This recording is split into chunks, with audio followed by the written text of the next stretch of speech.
Good morning. The Committee on Education and Workforce will come to order.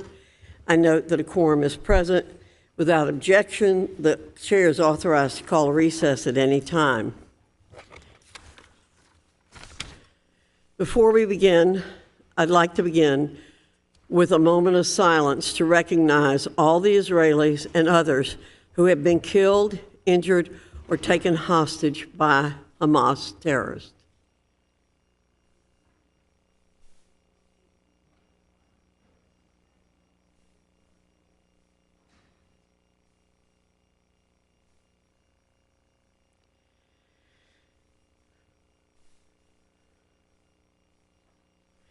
Thank you. Today, each of you will have a chance to answer to and atone for the many specific instances of vitriolic, hate-filled anti-Semitism on your respective campuses that have denied students the safe learning environment they're due. As you confront our questions in this hearing, remember you're not speaking to us, but to the students on your campus who have been threatened and assaulted and who look to you to protect them. Several of those students are with us in this room, including Jonathan Frieden, who's the president of Alliance for Israel and a Harvard Law student. Eyal Yacobi, who's a student at UPenn. Talia Khan, who is the president of MIT Israel Alliance and an MIT graduate student. Bella Ingber, who is co-president of NYU Students Supporting Israel and a junior at New York University. Israel Ingber, who is expected to start at the University of Chicago in the fall after taking a gap year to study in Israel after being sent home right before the atrocities of October 7th. Maya Kufer, who is a freshman at UPenn, and Liam Kriez, who is an American-Israeli sophomore at UPenn. We have a short video that we'll play now that shows what these students are facing.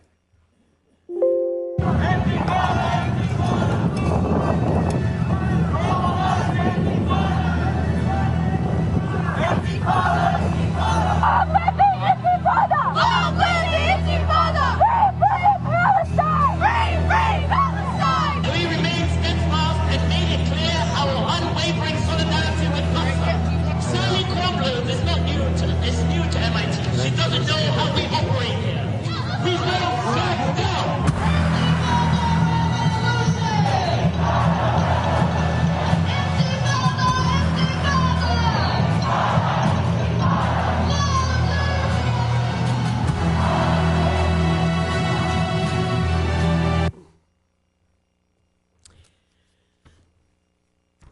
I want to do something which I rarely do, quote the Senate Majority Leader from New York, Chuck Schumer.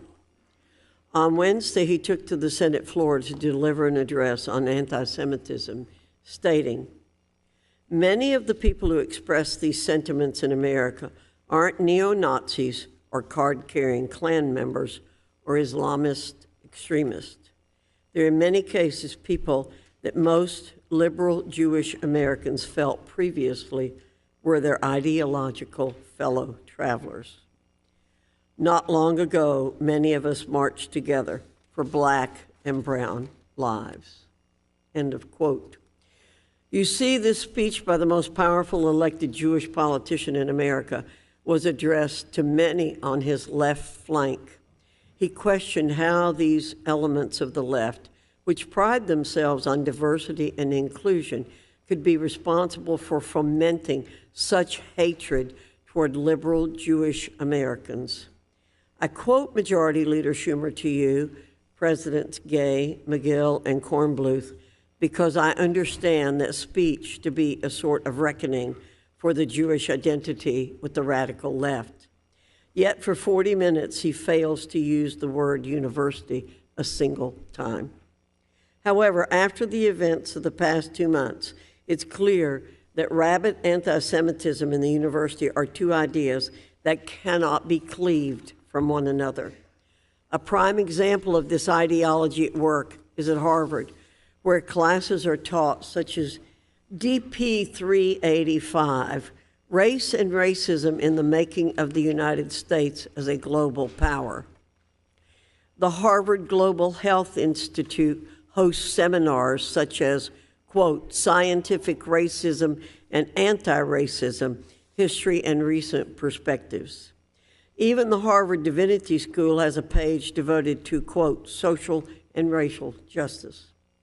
Harvard also, not coincidentally, but causally, was ground zero for anti-Semitism following October 7th and is the single least tolerant school in the nation, according to the Foundation for Individual Rights and Expression's 2024 College Free Speech Rankings.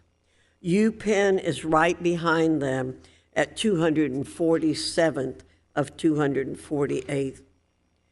MIT is in the middle of the pack.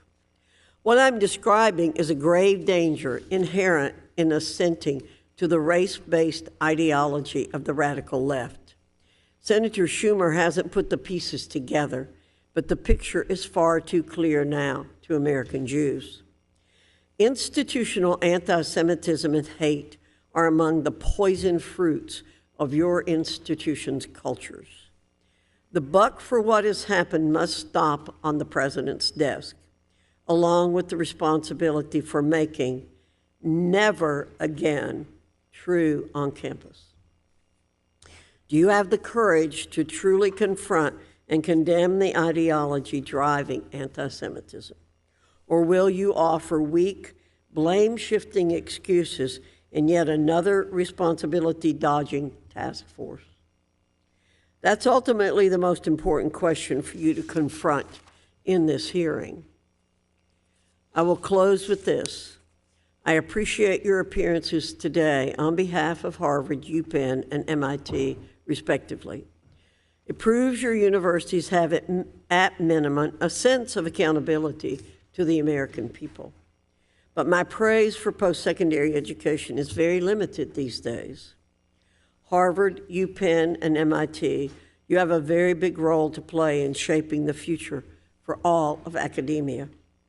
This moment is an inflection point. It demands leaders of moral clarity with the courage to delineate good from evil and right from wrong. With that, I look forward to each of your testimonies. I yield to the ranking member for an opening statement. Thank you, Dr. Fox, and thank our witnesses for appearing today. Historically, college campuses have been hubs for students and faculty to foster intellectual thought and expression. Regrettably, following Hamas's October 7th attack on innocent civilians in Israel and the ongoing conflict in Gaza, college campuses have become polarized, and we've been witnessing a disturbing rise in the incidence of anti-Semitism and Islamophobia. To be clear, this discrimination is nothing new on college campuses, indeed, nothing new in society generally. Any student of history knows that it did not start with the October 7th attacks or any one new event, and it didn't start with diversity, equity, and inclusion initiatives. My colleagues would do well to recall this country has a centuries-long history of racism and white supremacy. At the same time, free speech is a constitutional right and the bedrock of our democracy, and colleges and universities are often on the front lines of defending this right. But schools are also responsible for fostering campus environments that promote understanding, respectful dialogue, and above all else, student safety. So today we'll hear from representatives of universities on their efforts to protect students and address discrimination on campus. Of note, this is an opportunity that my Republican colleagues denied us in 2017 when committee Democrats called for a hearing 6 years ago on campus discrimination, when white supremacists marched through the University of Virginia grounds shouting, "Jews will not replace us." We couldn't get a hearing back then.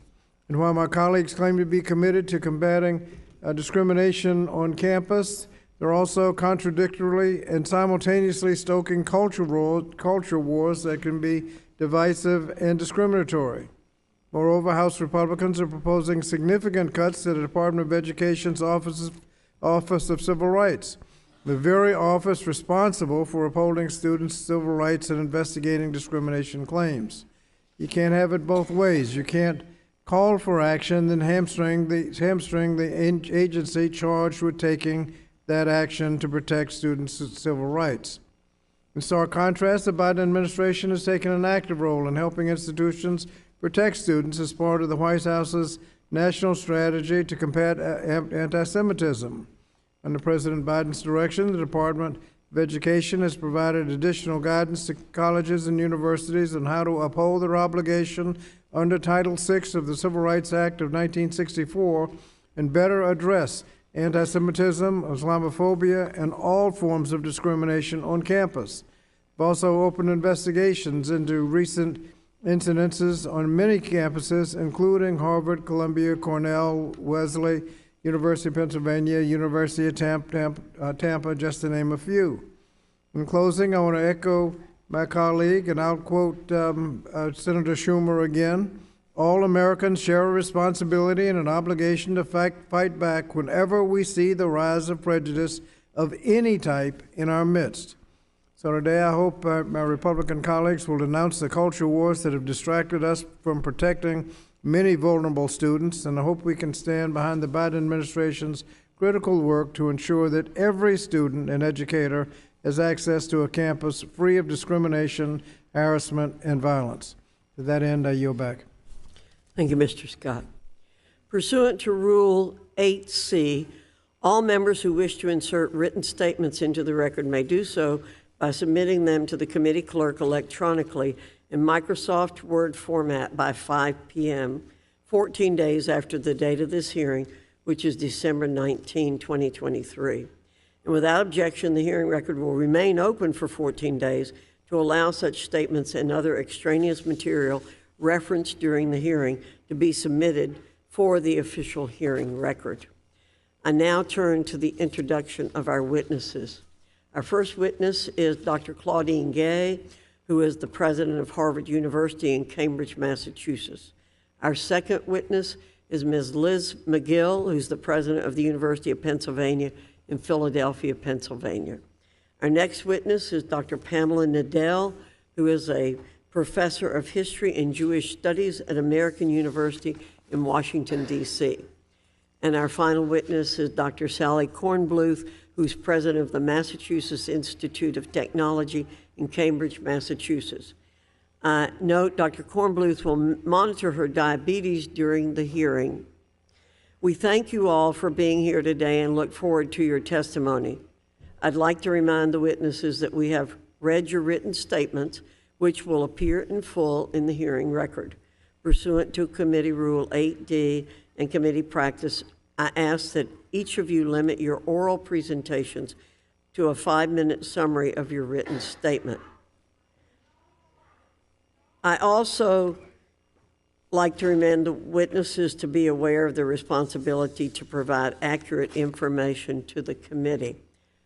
If we have a demonstration that gets unruly, we will ask the campus police to take people out immediately. I now recognize Dr. Gay for 5 minutes.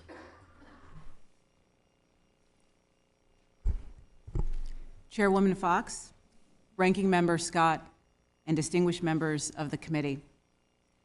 My name is Claudine Gay, and I am the president of Harvard University.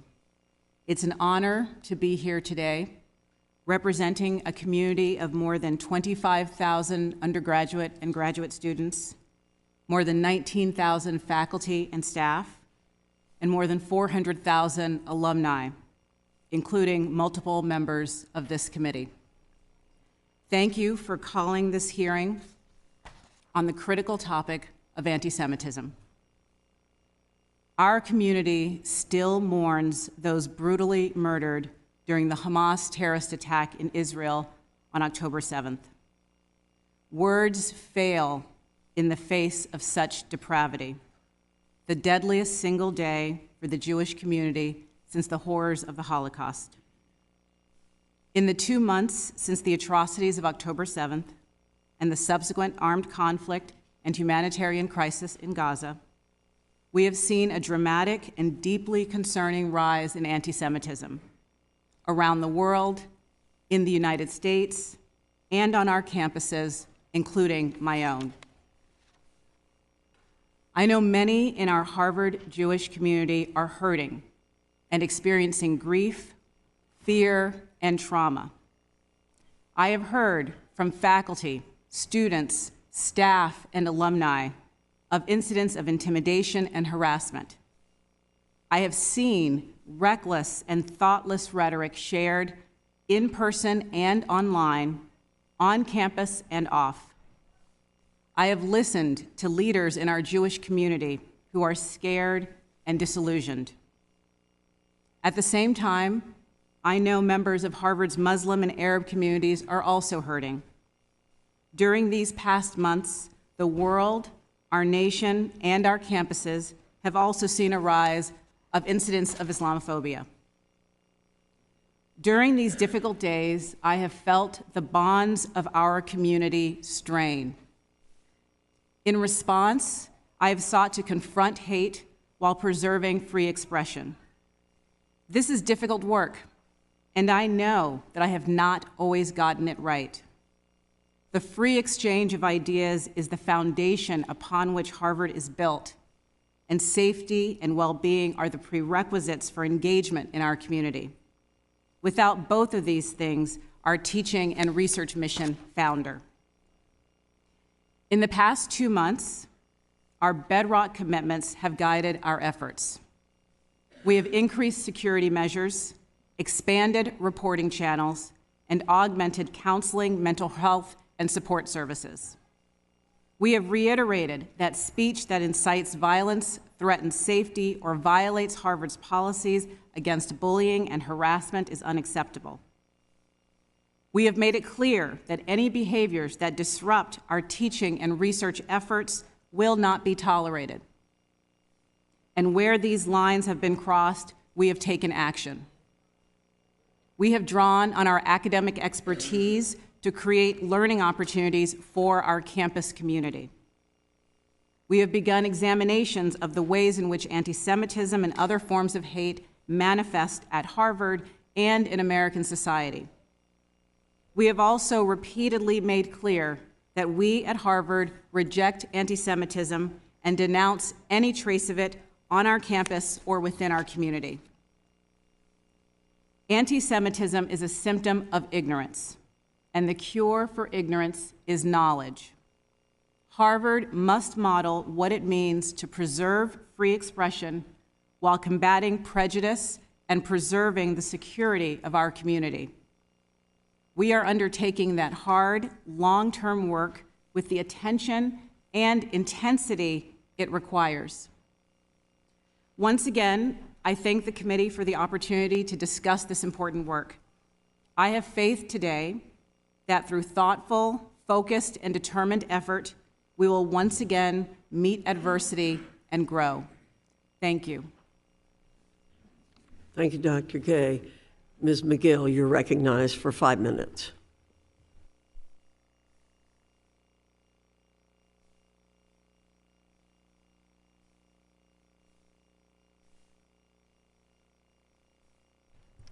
Thank you, Chairwoman Fox, Ranking Member Scott, and distinguished members of this committee for the opportunity to be here today.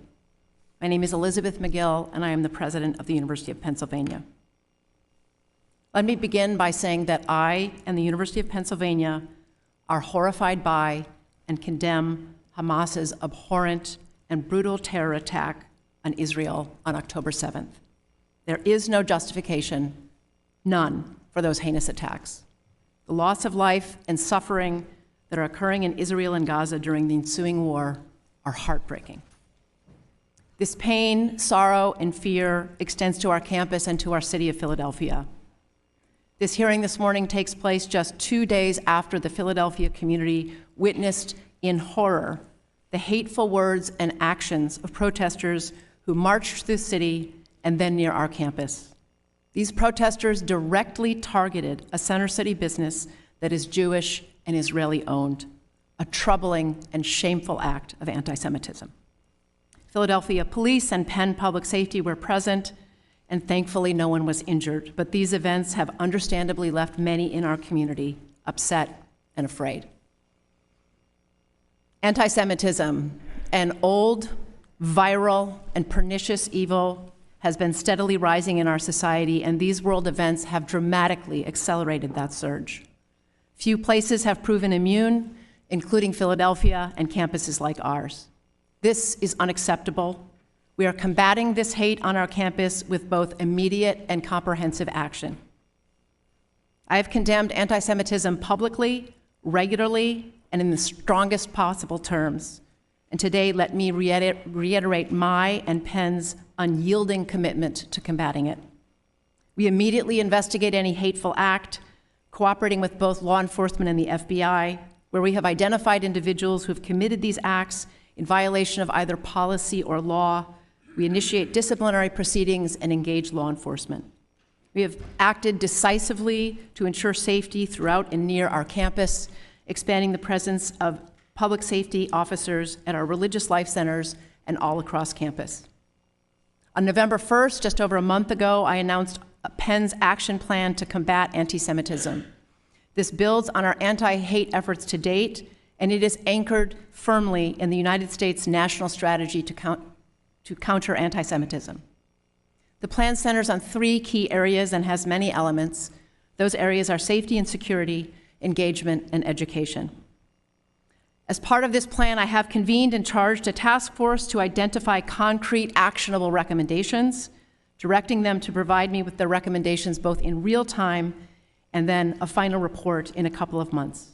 To ensure that our Jewish students have a direct channel to share their experiences with me, I've created a student advisory group on the student experience. Today's hearing is focused on anti-Semitism and its direct impact on the Jewish community. But history teaches us that where anti-Semitism goes unchecked, other forms of hate spread and ultimately can threaten democracy. We are seeing a rise in our society in harassment, intimidation, and threats toward individuals based on their identity as Muslim, Palestinian, or Arab. At Penn, we are investigating all these allegations for members of our community and providing resources to support individuals experiencing threats, online harassment, and doxing. We will continue to deploy all the necessary resources to support any member of the community experiencing hate. As president, I am committed to a safe, secure, and supportive educational environment so that our academic mission can thrive. It is crucial that ideas are exchanged and diverse viewpoints are debated. As a student of constitutional democracy, I know that we need both safety and free expression for universities and ultimately democracy to thrive. In these times, these competing principles can be difficult to balance, but I am determined to get it right. And we must get this right. The stakes are too high. Penn would not be what it is without its strong Jewish community, past, present, and future. I am proud of this tradition and deeply troubled when members of our Jewish community share that their sense of belonging has been shaken. Under my leadership, we will never, ever shrink from our moral responsibility to combat anti-Semitism and educate all to recognize and reject hate. We will remain vigilant. I look forward to your questions. Thank you, Ms. Magill. Dr. Nadell, you're recognized for 5 minutes. Thank you, Chairwoman Fox and Ranking Member Scott, for inviting me today. I'm Pamela Nadell. I'm a professor of Jewish history at American University, and I'm currently writing the book, Anti-Semitism, an American Tradition, supported by a National Endowment for the Humanities Public Scholar Award. And I'm delighted to be here today because this gives me an opportunity to thank Congress for sustaining through the NEH scholarship essential to understanding our nation's past. This is the 3rd time I have testified about this topic before Congress. The first was in 2017, just 3 months after white supremacists chanting, "Jews will not replace us," paraded through the University of Virginia, brandishing torchlights, echoing Nazi stormtroopers strutting through Germany in the 1930s. I emphasize this because the anti-Semitism igniting on campuses today is not new. It is part of a long history of American anti-Semitism. While anti-Semitism is difficult to define, historical examples convey some of its contours.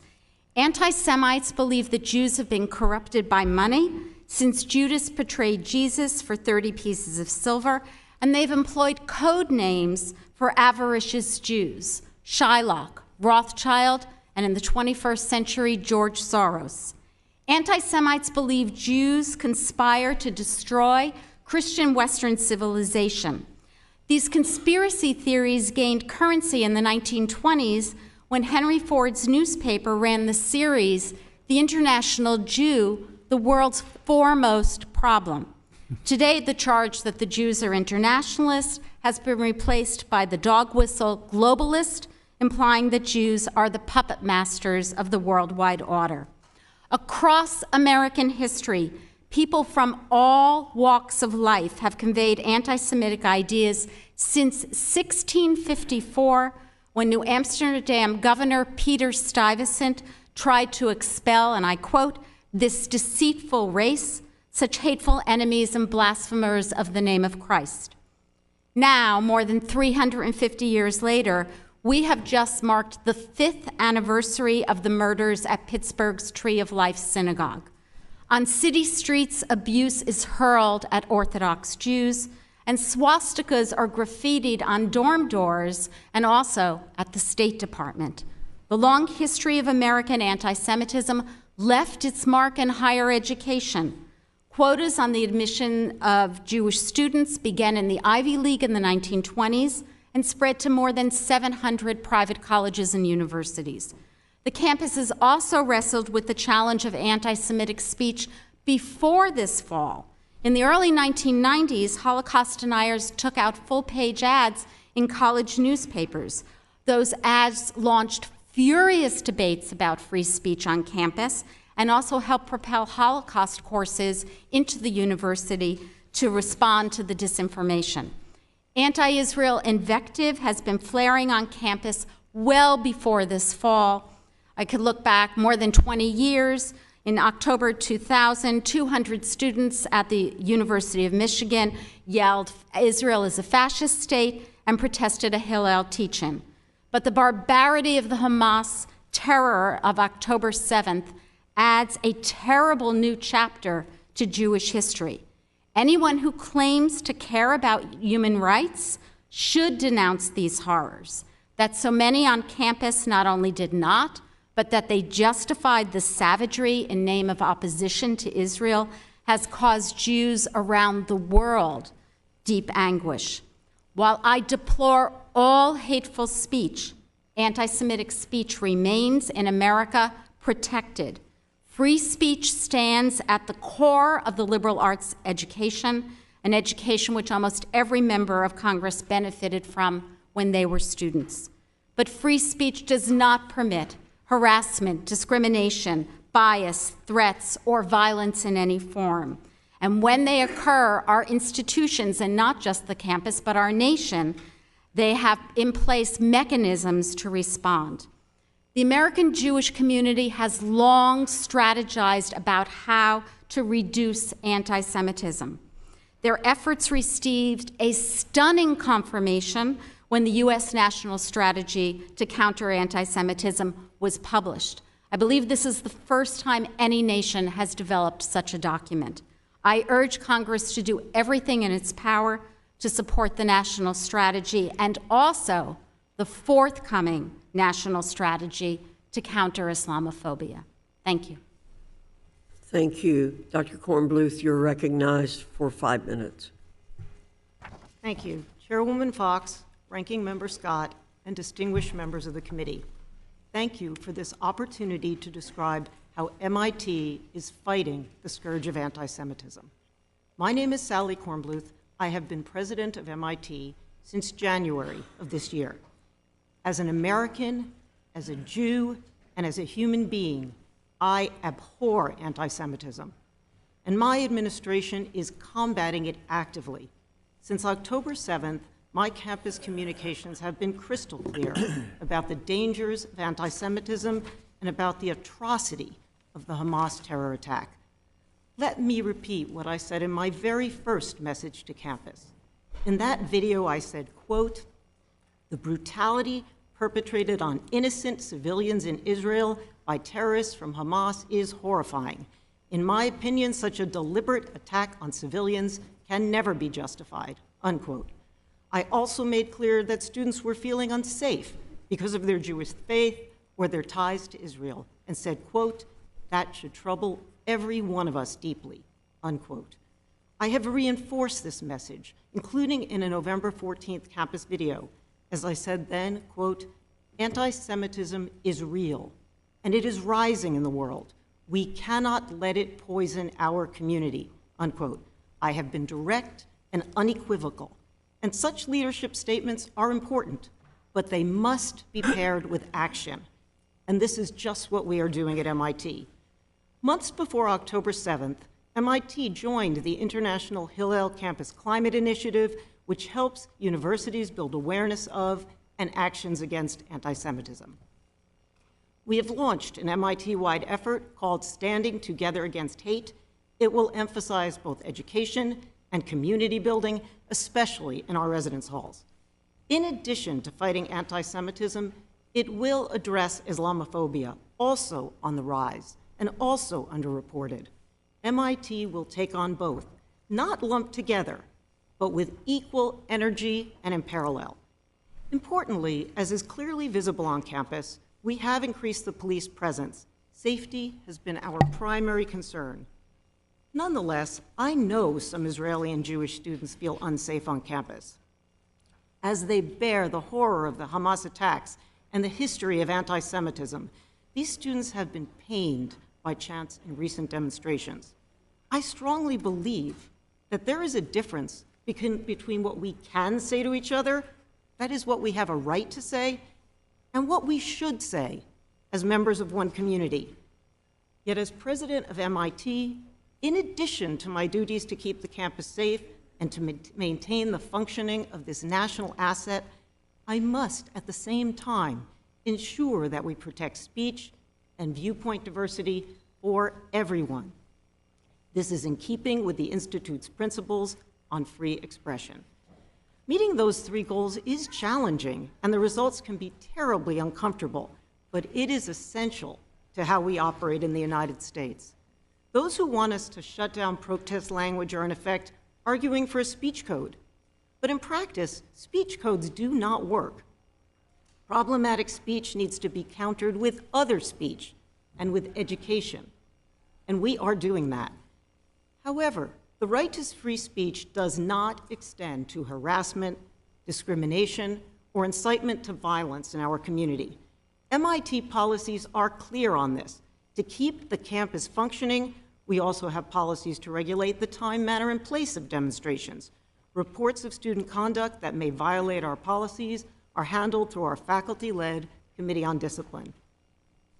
Our campus actions to date have protected student safety, minimized disruptions to campus activities, and protected the right to free expression.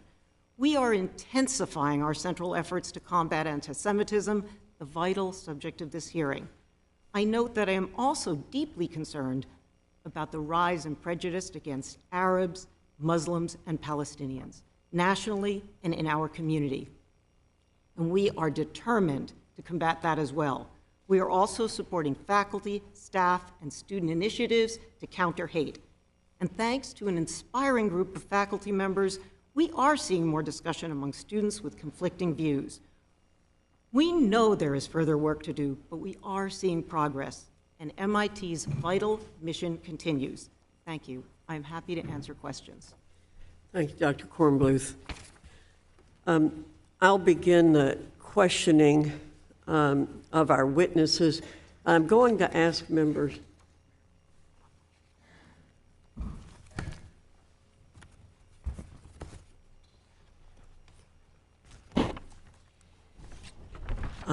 Before I ask my questions, let me do some housekeeping. Under Committee Rule 9, we'll now question witnesses under the 5-minute rule. I remind members that I'll strictly enforce the 5-minute rule.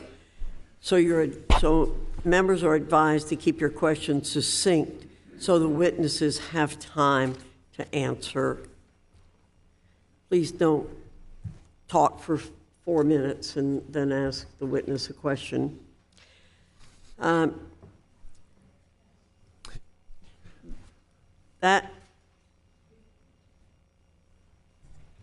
We've heard from many students that they do not feel safe.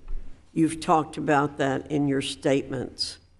But the anti-Semitism we've seen on your campuses didn't come out of nowhere. There are cultures at your institutions that foster it because you have faculty and students who hate Jews, hate Israel, and are comfortable apologizing for terror. How did your campuses get this way? What is it about the way that you hire faculty and approve curriculum that's allowing your campuses to be infected by this intellectual and moral rot? President Gay, I'm going to ask you to give me a brief answer.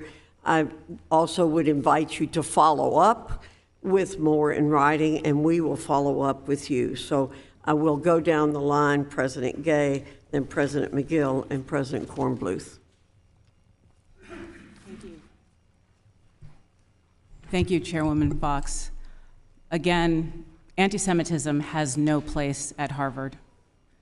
When we recruit faculty, we do so with the understanding that they are joining a community where we honor, celebrate, and nurture open discourse, both on the campus and in the classroom.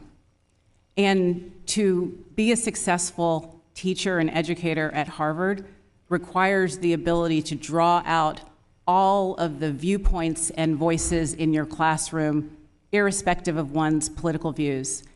And we devote significant resources to training our faculty in that pedagogical skill and to prioritizing that in our recruiting and hiring. Thank you. Ms. Magill. Thank you for the opportunity to address the question. I'm troubled by what you're reporting about the culture of the institutions that we're leading. Very contrary to the values that I hold as a leader of University of Pennsylvania, as well as the institution, where any form of hate is very contrary to our values.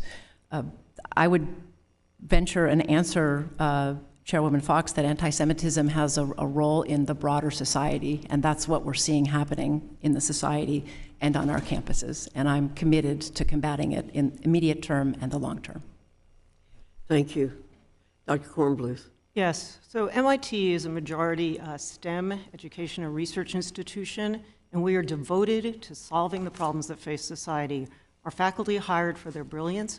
Now, we allow them to say what they'd like in the classroom in the name of free expression, but we are committed to having them know that that our campus must be a welcoming and inclusive environment. And although they may say what they like in the classroom academically, targeting any individual student, harassing or discriminating is strictly forbidden in our classrooms and on campus. Thank you. We will be following up with asking for specific plans for disciplining student and faculty who assault or harass students or prevent them from accessing undisrupted classes or campus spaces. We'll be asking for your plan for preventing this rot from perpetuating, how you're going to hire and assess instructors, how will you change how you govern students, and what are the practical steps you will plan to take. I want to ask you one more question. As I've said, and Ms. Magill, I appreciate the fact that you feel concerned about my feeling about the fundamental culture on the campuses that's foundational to this issue, denial of the right of Israel to exist. So I want to ask each one of you, President Gay, do you believe that Israel has a right to exist as a Jewish nation? I agree that the state of Israel has the right to exist. Ms. Magill, same question. I agree, Chairwoman Fox. The State of Israel has the right to exist. Dr. Kornbluth. Absolutely. Israel has the right to exist. I want to thank our witnesses again for being here and to say we will follow up and to tell you that while we've talked about a larger culture out there, it's the universities who should be examples of what this nation is all about. I yield back and I recognize the distinguished ranking member who is wanting me to recognize Mr. Courtney. Thank you, Chairwoman Fox. And I want to thank you for the moment of silence for the 137 hostages who are still being held to this day. We had a hearing a couple weeks ago on anti-Semitism where I shared with my colleagues and the witnesses that a dual U.S.-Israeli citizen with family in Waterford, Connecticut, was one of those being held at the time, and we thought her husband, her name was Liat Benin and Avi Benin. The good news is a week ago, Liat was released. And unfortunately, a day later, the Israeli military shared with the family that human remains, which were found at the kibbutz where the violent attack took place, unfortunately matched up to Aviv. Again, Hamas never shared the information about whether or not they had him or not, which is just another example of their treachery.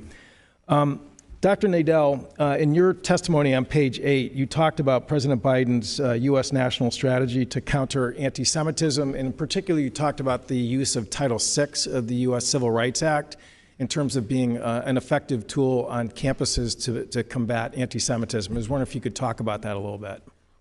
So Title VI allows for responding to some of the issues that the presidents of these universities, but also, frankly, of most universities around the nation, it seems at the moment, have been dealing with in terms of when anti-Semitism moves beyond free speech, beyond rhetoric, and it involves harassment or intimidation. The issue is that the Office of Civil Rights and the Department of Education needs to be fully funded in order to implement the U.S. strategy to counter anti-Semitism. And I just want to comment about this strategy because it is an extraordinary document.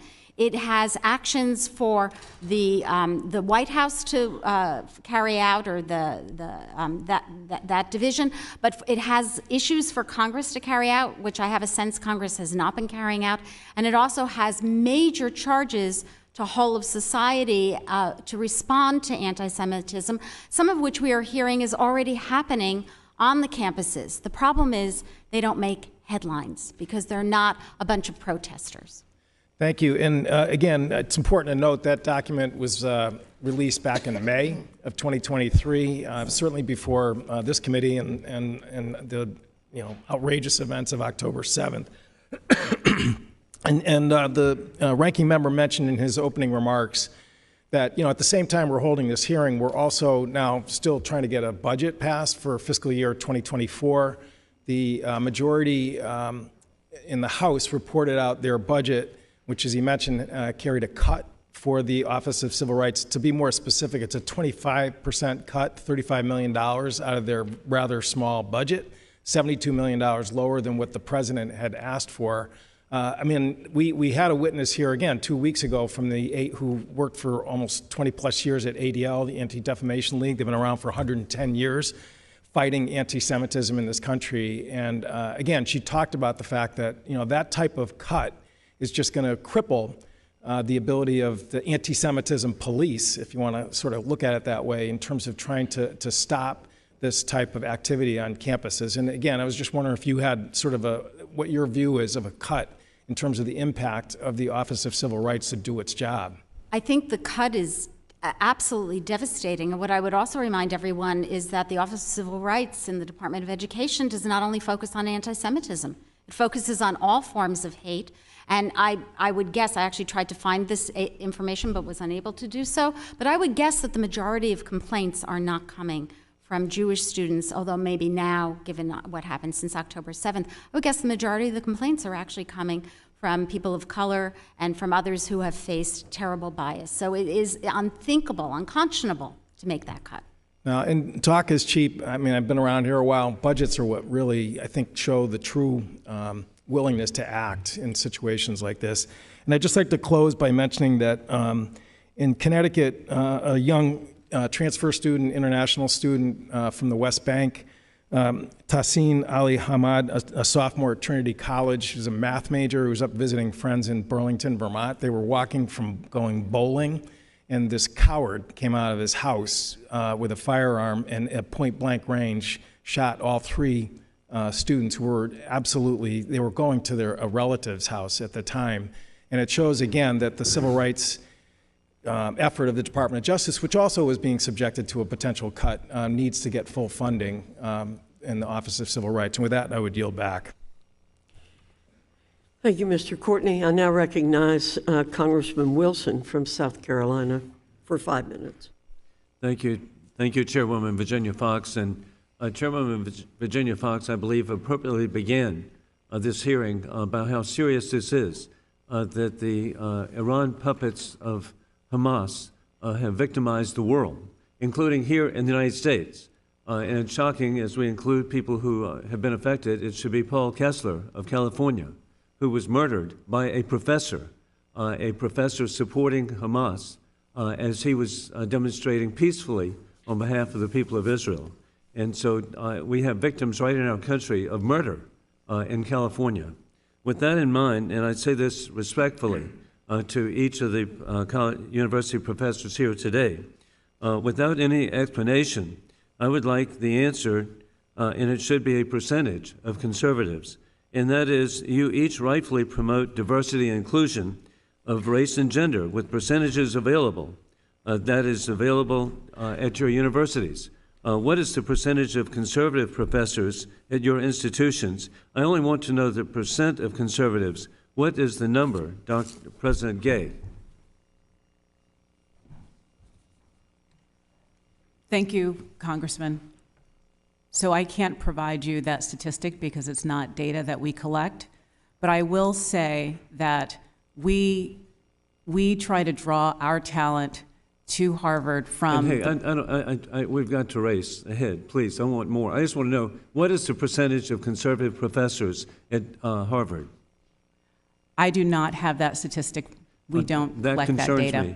And President Magill, what are the percentage of conservative professors allowed to teach at your institution? Representative, I strongly believe in a wide variety of perspectives. We do not track that information, so I can't give that to you. Okay, no, none. I got the message. And President Kornbluth, what is the percentage of conservative professors at MIT? We do not document people's political views, but conservatives are welcome to teach on our campus. And I think this is so sadly and shamefully revealing that there's no diversity and inclusion of intellectual thought. And the result of that is anti-Semitism. And you can study with government money all you want to, Doctor, but it's due to illiberalism that has taken over the country. And you might look into that when you get your next government grant. With that in mind, the barbaric mass murder on October 7th by Iran puppets Hamas invading Israel, trained by war criminal Putin, has shockingly revealed that many college campuses are sickeningly anti-Semitic. This is defending the maniacal Hamas agenda. The Hamas agenda is in their covenant of August 1988. I hope you read it, because it says in Article 7, I'll take you, you don't have to read the whole thing, kill the Jews.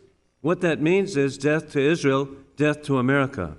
And to have that presented is disgusting. Sadly, college campuses have descended from coveted citadels of intellectual freedom to illiberal sewers of intolerance and bigotry. Diversity and inclusion are a George Orwell 1984 implementation, as we see, excluding conservative thought. The solution for closed-minded intolerance on campuses is obvious: to liberate academia from denial of free speech, respecting the First Amendment. There should be diversity and inclusion of more conservative academics overcoming today's blatant discrimination. With that in mind, Dr. Magill, I've received questions from really wonderful students at the University of Pennsylvania who are in a state of shock about the state of the university. And you say the university has introduced a plan to combat anti-Semitism. Yet we hear of more incitement and intimidation of Jewish students at Penn. Do you understand that having policies means nothing if you don't implement them? And how many students or faculty have been removed or disciplined under your policies? What is the average time for action on student conduct or other policies? Conclude, you can get this back to me later. What are you enforcing?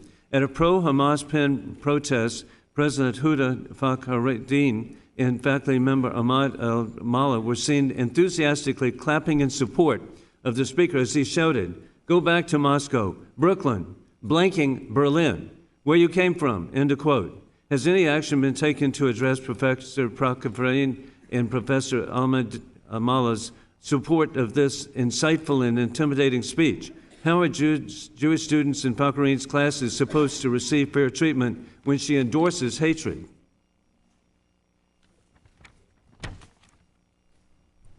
And I'll introduce that. And also, I'm going to conclude by another question. How in the world can y'all now have a class on resistance literature from pre-Islamic Arabia featuring a person who is with the terrorist organization PFLF? We'll present this to you. Thank you. We go from Mr. Wilson from South Carolina to Ms. Wilson from Florida.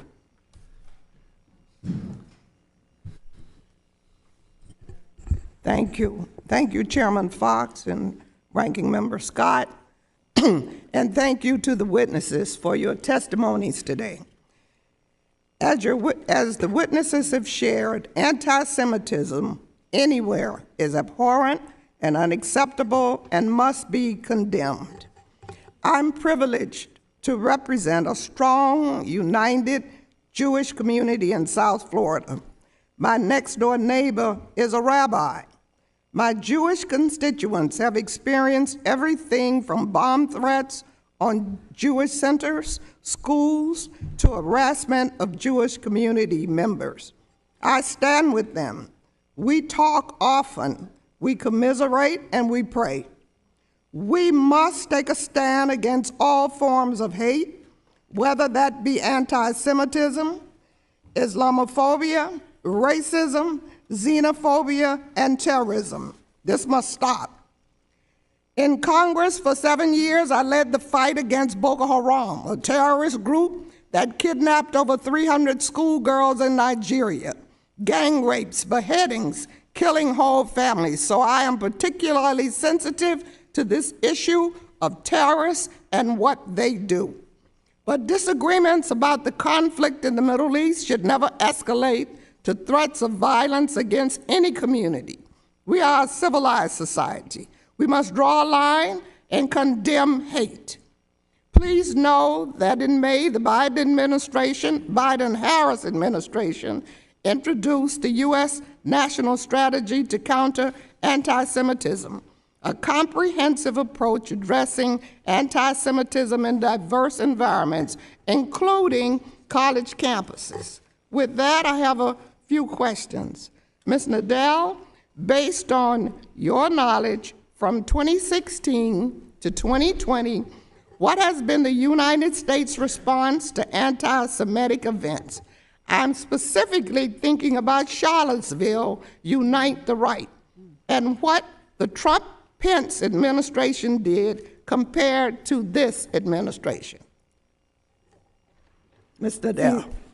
The Unite the Right rally at the University of Virginia and in Charlottesville, Virginia in August of 2017 was, for me, and I believe actually for the majority of American Jews, a major turning point.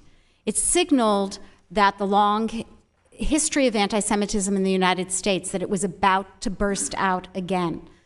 And for the first time ever that I know of, Jews who were worshiping in their synagogues, in a synagogue on Saturday morning, and they watched some of those Unite the Right ralliers parade past the synagogue armed, and they had to sneak out of the back of the synagogue because they were afraid that violence would break out. So what we are seeing in terms of anti-Semitism in this moment in time is that it's been rising, and rising since 2016.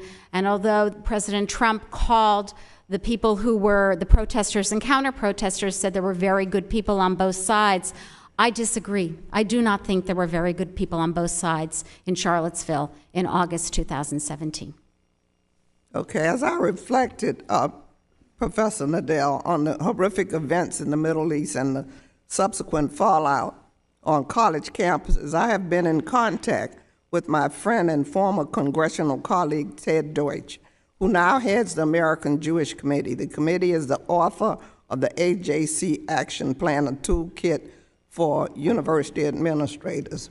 One of the recommendations is that the university administrators recenter the conversation about the Middle East back to a place of fact-based exchange. Could you comment on why this suggestion is important? And I'd like to, Madam Chair, enter this report into the record. Without objection. This action is important because the campuses where faculty who come from Middle East studies and faculty who come from Jewish studies have long been in conversation, not just since October 7th, those are the places where what we do in the university has been manifested in the best way. So I'm thinking, for example, of Dartmouth University, where they held a forum, and they had, in their second forum, 300 people in the room, and they had 5,000 people online. Our universities not only educate our students today, but we can educate the wider public. And so I very much agree. I admire Ted Deutsch, and I admire the American Jewish Committee for what they are trying to do, but this is not a magic bullet. It's not going to be fixed overnight. But we are in the process of working on it and hopefully tamping down anti-Semitism in America once again. Your time is expired. Thank you, and I yield back. Mr. Thompson, you're recognized for 5 minutes. Thank you, Madam Chair, for calling this important hearing. Thanks today to all of our folks who are testifying. As we've all seen in recent weeks, there's been a sharp rise in anti-Semitic words, actions, and attacks online around the world, and unfortunately, right here at home. Nowhere in the United States have these hateful and divisive ideas been more prevalent or found a safer home than on college campuses. It is up to all of us to call out these actions and protect Jewish faculty, students, staff at these institutions. Unfortunately, many of our university leaders have not met this moment and have allowed anti-Semitism to continue to grow and to rear its ugly head.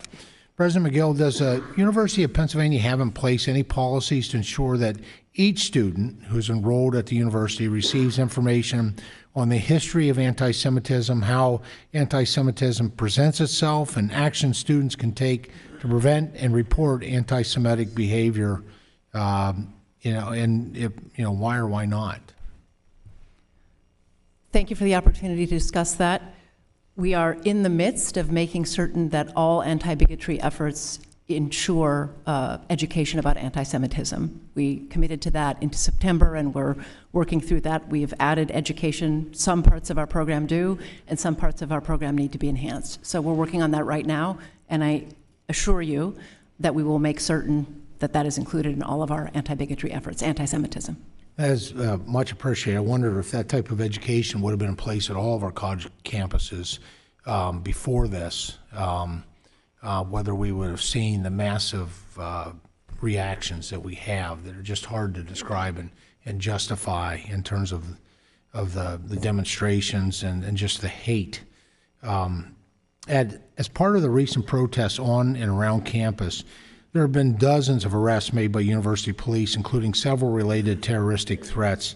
Does the university plan on requiring students, faculty, or staff arrested as part of these protests to receive further education on anti-Semitic behavior? Congressman, is that a question for me? It is. I'm sorry. Please. Well, we're very committed to making sure everyone understands history and anti-Semitism for sure. The description of the arrests, I'd need to learn a little bit more about. Well, the requests that have occurred, obviously, related to protests involving faculty or staff, students. The question is, within the consequences, when the university police are the ones that that are intervening, whether there's any thoughts to further education for those individuals regarding anti-Semitic behavior and the impacts of it. It's certainly consistent with my perspective and my values and the institution's values. I wonder if I could follow up with your team about the specifics of these arrests, because I don't know exactly what you're speaking about, but I agree with you that anyone who was arrested for an activity that was anti-Semitic, some act or something else, harassment, intimidation, should certainly receive education in addition to other consequences, in my opinion. Some criminal activity they were arrested for that was obviously driven by anti-Semitic beliefs and expressions. Several faculty members at Penn recently provided support for the boycott, divestment, and sanctions, or the BDS movement. The movement requires boycotting Israeli universities and individuals who are complicit in what they consider Israeli government misconduct. Therefore, it is impossible for a faculty member to support BDS and treat Israeli academics fairly. Can you tell this committee unequivocally that no such discrimination has taken place? I appreciate the opportunity to clarify a very clear position that the University of Pennsylvania has had for many years, which is we strongly oppose boycotting, divesting, and sanctioning Israel. We have many flourishing it's contrary to academic freedom, among other things. It's singling out one state and treating it differently than others. We have many academic collaborations with universities in Israel. They're terrific collaborations. We're very clear on BDS. We are opposed to it, and our practices make that clear. So as a part of that, and I'm a strong supporter of the right to free speech, including on college campuses, does University of Pennsylvania have any policies or procedures in place to ensure that BDS supporters cannot implement their boycott positions in their official capacities, or not given such individuals administrative powers to begin with? Well, it's the position of the institution that we do not engage in boycotting, sanctioning, or divesting, and I would think that would follow for any member of the organization who is acting in their official capacity. But if you have specifics that I could follow up on after this hearing, I would very much like to hear them. We'll do that. Appreciate it. Thank you, Madam Chair. Thank you. Ms. Bonamici, you're recognized for 5 minutes. Thank you, Madam Chair, and thank you to the witnesses. I appreciate the full committee's focus on this issue. I want to reiterate, as I did in the other hearing we had recently, that anti-Semitism, as well as Islamophobia and other forms of bigotry based on race, ethnicity, national origin, or religion are abhorrent and must not be tolerated. I'm deeply troubled by recent anti-Semitic incidents at colleges and universities across the country, including those whose presidents are here today. And I stand with my colleagues on both sides of the aisle in calling for proactive steps from all of these institutions of higher education to root out discrimination, hatred, and bigotry in all of its forms. I also want to note that the main point of this hearing should be to identify bipartisan solutions to combat anti-Semitism, not an excuse to attack higher education, liberal arts education, or important diversity, equity, and inclusion work that's happening at colleges and universities across the country. There are legitimate concerns about anti-Semitism on college campuses, and that's what we should focus on today. Not doing so is a disservice to the students across the country who are looking to Congress for support for and the public for the institutions. So during the previous hearing, I highlighted my support for additional funding for the Department of Education's Office of Civil Rights, and I want to join Representative Courtney in repeating that request today. OCR will be better able to enforce Title VI violations and protect students' civil rights with adequate staff and investigatory capacity. So I want to make that clear. We must do that. Dr. Nadell, thank you for being here and for your work over the years. Public colleges and universities, as we know, must uphold constitutional free speech rights. And many private institutions also recognize the value of free speech and robust debate. I think all of our presidents recognize that today, but also with the understanding that schools cannot allow their campuses to become places where anti-Semitic speech makes students unsafe or feel unsafe. I think that's recognized. So, Dr. Nadell, what are some of the best ways that colleges and universities can work to make their campuses welcome, safe, and inclusive spaces for all students in light of incidences of hate speech and discrimination, while also adhering to First Amendment principles? So thank you for the question. I think there are different forms and different venues for expanding this discussion of the very difficult issue that has sparked and ignited the anti-Semitism or the outbursts on college campuses that we've been seeing since October 7th. So one form, obviously, is the classroom, although I would remind the members of the committee that the reality is that most students during their college career, they take a handful of courses. Many of them are studying STEM, and most of them are actually never in classrooms where they're hearing a discussion of issues like anti-Semitism or the conflict in Israel and Palestine. So that's the first thing that I would point out. So we academics can continue to foster those conversations, and we need to take them outside of the classroom. I think the other place where there can really be a lot of work done that would be very successful is on the side of student life on campus. And so student organizations are, they range broadly and widely on the campus, everything from a gardening club to obviously some of the student organizations that have been involved in the protests against Israel. So these are other places. Nadell, I don't want to cut you off, but I have to get another question in. I'm running sure. out of time. But thank you for your work. And I also want to recognize as well the AJC Action Plan for Confronting Campus Anti-Semitism. President Gay, I understand that there's an ongoing investigation of your institution by OCR because of anti-Semitic incidents that occurred on campus. And I know we'll be closely monitoring the outcome, but in the interim and over the long term, what can Congress do to support your institution and other colleges in preventing discrimination? And also, if you could also respond in the brief time, you mentioned that Harvard will not permit speech that incites violence or threatens safety. And I'd like you also to address who decides that and how and in what time frame. Thank you, Congresswoman, for your questions. You're correct that there is an ongoing investigation, and obviously I can't comment on an active investigation other than to say we will work with the office to answer all of their questions. And I will say the work of the office is vitally important for ensuring students have access to educational opportunities.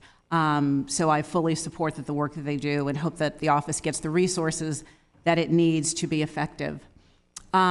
With respect to I believe the question was about student conduct. So again, we are deeply committed to free expression, but when speech crosses over into conduct that violates our policies, policies against bullying, harassment, intimidation, we do take action. And we do have faculty-led student disciplinary processes that are quite robust. And even over the last couple of months, as there have been incidents, we've been leaning into those processes, and we do have disciplinary actions underway. Thank you. My time has expired. I yield back. I now recognize Mr. Wahlberg for 5 minutes. Thank you, Madam Chair. And thanks to the panel for being here. These are difficult times and difficult subjects, but they need to be addressed because leadership matters. And you are leaders in academia, at your institutions as well, and leadership matters. President Gay, I was taken by some words in your opening statement where you said, cure for anti-Semitism is knowledge. I would go where angels fear to tread and suggest that it might be better going back to the original motto idea for Harvard, which was Veritas, truth, that the cure for anti-Semitism is not simply knowledge, it's truth. Knowledge puffs up. Knowledge sometimes is based upon falsehoods. I think that's what we're facing right now in the climate on campuses, is that we're missing the fact of truth and allowing, under the guise of free speech, knowledge that isn't true to be exhibited in actions as well. So President Gay, in the weeks since October 7th, and again in your testimony, you have said that Harvard's commitment to free speech extends to views that are objectionable or outrageous. Are you aware that Harvard is ranked dead last on the 2024 Foundation of Individual Rights and Expression scorecard of universities on freedom of speech? Thank you, Congressman, for the question.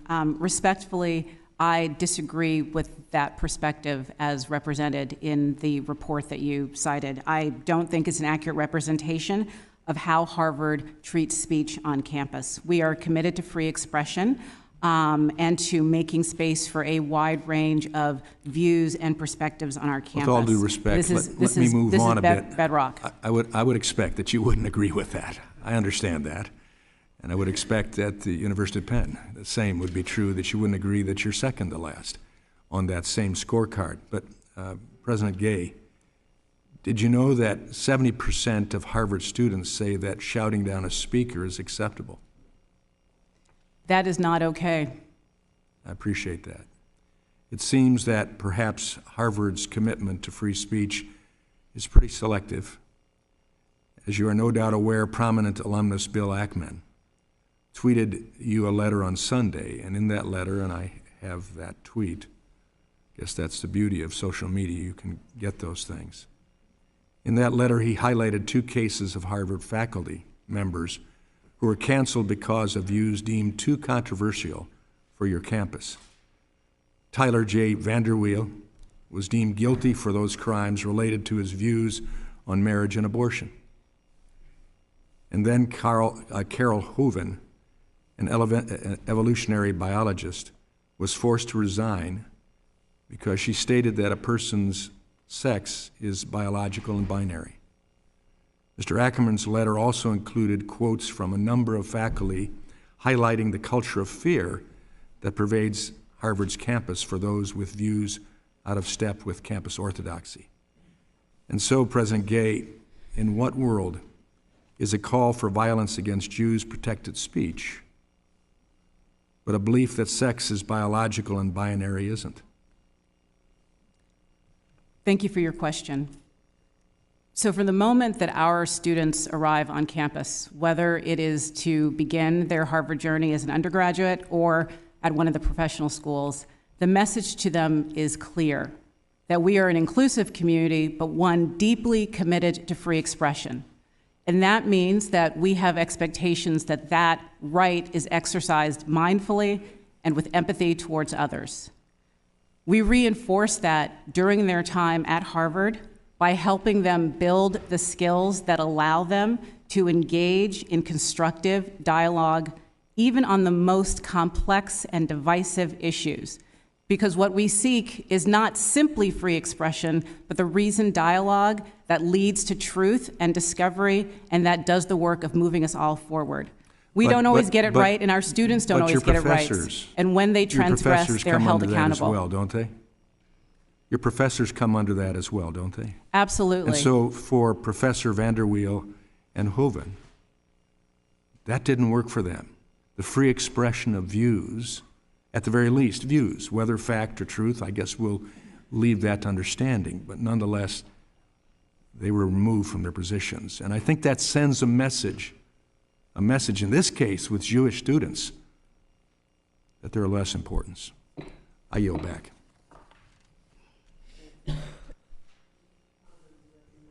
Mr. Chicano, you're recognized for 5 minutes. Thank you, Madam Chair, and thank you to our witnesses for being here. I do wish we could meet under different circumstances.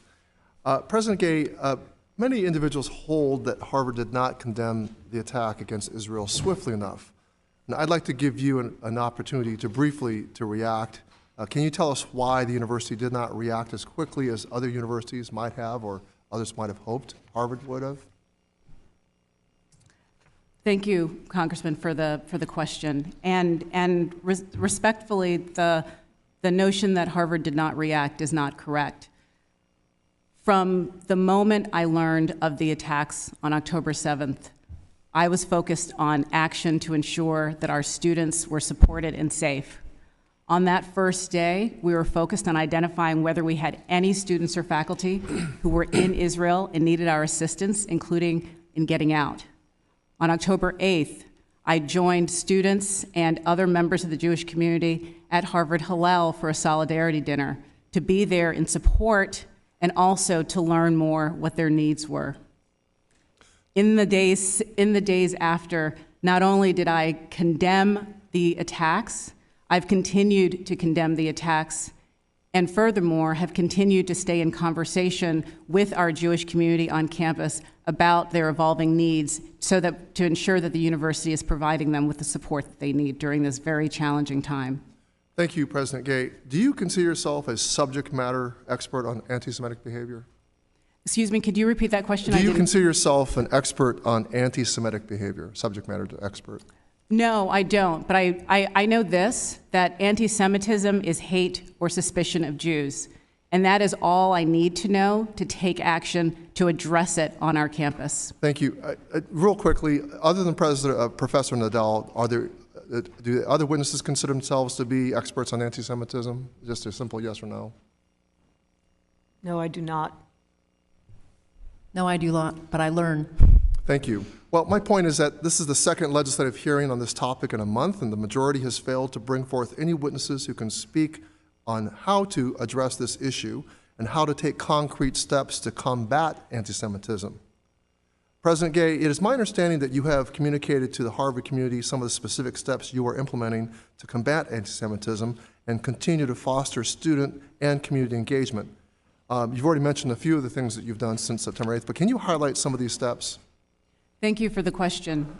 So I've had repeated communications with the campus community about the steps that we're taking, both immediate steps and longer-term action towards combating anti-Semitism. To begin, we've focused on enhancing the physical safety of the campus and the campus community.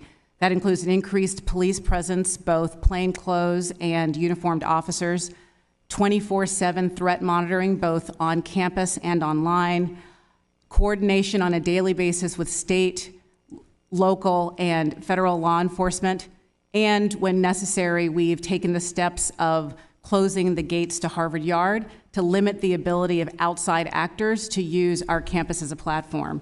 We've also made it easier for students or any community member to report concerns and any kind of conduct that is threatening. We've also enhanced counseling and mental health services, including trauma-informed care. We've created community spaces so that students and faculty and staff can gather and to be together to process the tragedy. We're also working on... Excuse me, President Gay, thank you. Are these actions only intended to assist Jewish students? These are resources that we're making broadly available to our community, but we're being particularly mindful to make sure that they are responsive to the needs of our Jewish community, as well as our Muslim, Arab, and Palestinian students who are also experiencing tremendous grief and are also fearful and distraught during this time. President Gay, universities stand as centers of thought, and it is of the utmost importance to strike a balance between First Amendment speech protections and the safety of students and faculty. But when speech crosses into the line of conduct, it's essential that universities act swiftly. Harvard is a private university, and private IHEs have different parameters to operate under than public IHEs. Does this give Harvard a pass to avoid protecting free speech? We are deeply committed to protecting free expression, even of views that we find objectionable and outrageous and offensive. But when that expression crosses into conduct that violates our policies around bullying, harassment, intimidation, threats, we take action, and we do not hesitate to take action. Thank you. My time is up, and I yield back to the chair. Thank you. Thank you, Mr. Ticano. Mr. Grossman, you're recognized for 5 minutes. Thank you. I'm going to follow up on some of the things Mr. Wilson had to say. Just playing around here a little bit on the internet, in 2016, they found about 2% of the faculty of Harvard were viewed President Trump, I think, as okay or good. And I think in the 2020 election, the Crimson, your local paper there, found 1% of the students voting for Donald Trump, which given that nationwide is about 50-50, was kind of shocking. Does it concern you at all that you apparently have a great deal, a lack of ideological diversity at Harvard, and do you think that atmosphere is maybe one of the reasons why there seems to be such an outbreak of anti-Semitism at your institution? Is that question for me? That's the question for you, yeah. And I'll ask you, what are you going to do about it? Do you think it's a concern? So we strive to have as diverse a faculty as we can, because we want to make sure that we are sampling from the broadest pool of talent available in the world. That's how we ensure academic excellence. From what I read here, maybe they're making stuff up, but I don't think they're making it up. We said 2% of your faculty viewed Donald Trump as something other poor in 2016, and after 4 years of working for diversity, 1% voted for him. Now, I know all sorts of good people who don't like President Trump, but I'm just saying, when you compare the way people think at your campus compared to America as a whole, if there's one thing you are, it's not diverse, right? Well, do you consider that a problem, or the numbers I gave you? So, Congressman, I can't speak to the specific data that you are referring to. What I can say is that at Harvard, we try to create as much space as possible for a wide range of views and perspectives, because we believe that allows for a thriving academic community. Well, how in the world is that even possible? And that you're trying to do that? Do you really feel that your faculty are ideologically diverse? You came out of what was it, a political science background at Stanford? At Stanford, as an undergraduate, I was an economics major, and then for my PhD, it was a PhD in political science. Political science, that's what I thought. Did you experience what you would say, given America's divided now 50-50, about 50-50, or was it 75-25 or 90-10 regarding to more a constitutional conservative perspective or more of a left-wing perspective? What is your experience both at Harvard and Stanford? So here's what I can say on the topic that you're exploring. And it's, we want the most brilliant, talented faculty to come to Harvard and to build their careers there. They're only giving me 5, you're not going to answer the question. They only give me 5 minutes. Is it common at Harvard to ask faculty to submit a diversity statement? That's a practice that varies across schools at Harvard. So sometimes you do. Well, in some cases, there are schools that ask for that. Okay, could a scientist ever get cut from consideration from a job because they had the wrong view of diversity? What I would say is that we aim to draw to our faculty the broadest pool of talent. When you hear that, and this is not the way I wanted this to go, but when you hear that 1% of your faculty voted for a presidential candidate who got about 50% of the vote nationwide, does that concern you, or do you feel you're not as diverse as you should be? What I'm focused on is making sure that we're bringing the most academically talented faculty to our campus, and that they are effective in the classroom. I'll give you one more question, because I want to go to the gal from Penn. Has Harvard ever made a faculty job contingent on a strong diversity statement? We look at everything a faculty member will bring to our campus. Academic brilliance and excitement and ability to teach a campus community and student community. Now I want to go to Ms. Magill. I have a friend whose son goes to the University of Pennsylvania. Right now, he is physically afraid to go to the library at night. Okay, just unbelievable. Could you, I just can't even conceive that's going on in the United States of America. But that's what she tells me. She doesn't make it up. Could you give us your reasons as to why that is true at Pennsylvania, why today a Jewish student is afraid to walk to the library at night? Congressman, let me start by saying I'm devastated to hear that, and the safety and security of our campus and our students in particular is my top concern. I would, if you would be willing, I would like to talk to your constituent and their Penn student. I'm very troubled by what you're reporting. It's our top priority to keep our students safe and secure. I'm going to have to ask you to follow up on that with Mr. Grossman and with the rest of the committee. Ms. Adams, you're recognized for 5 minutes. Thank you very much, Madam Chair, and thank you to the witnesses for coming today and to testify before the committee. But before I get started, I want to just thank you for your service. to students and to the university community. Dr. Nadell, this question is for you. I'm glad, first of all, to see another Buckeye here, Ohio State. But as a former professor at a small college in North Carolina, Bennett College, for over 40 years I taught there, I am deeply disappointed by the rise of anti-Semitism rhetoric that's happening across the country. Anti-Semitism has no place on our college campuses or anywhere. And it's been my mission to combat instances of anti-Semitism and hate and racism alike. There are Jewish students across this country that are afraid to leave their dorms, afraid to step on campus because of the hateful rhetoric that's infiltrated our schools. So this question is to actually all the presidents, but I did want Dr. Nadell to answer first. Students should be able to express their views and opinions without fear of retaliation. How are you balancing the protection of free speech, academic freedom, with the need to also oppose normalizing anti-Semitism attitudes that are radical and dangerous? And if we could just briefly answer that, I want to hear from the presidents on this. Sure. So just briefly, obviously, we need to protect free speech, but we also need to protect the safety of our students on campus. And you use the word normalizing anti-Semitism, and the problem is anti-Semitism has been normalized in the nation, not just on campus. Thank you. Dr. Gay? Thank you. I'd say education is the key here.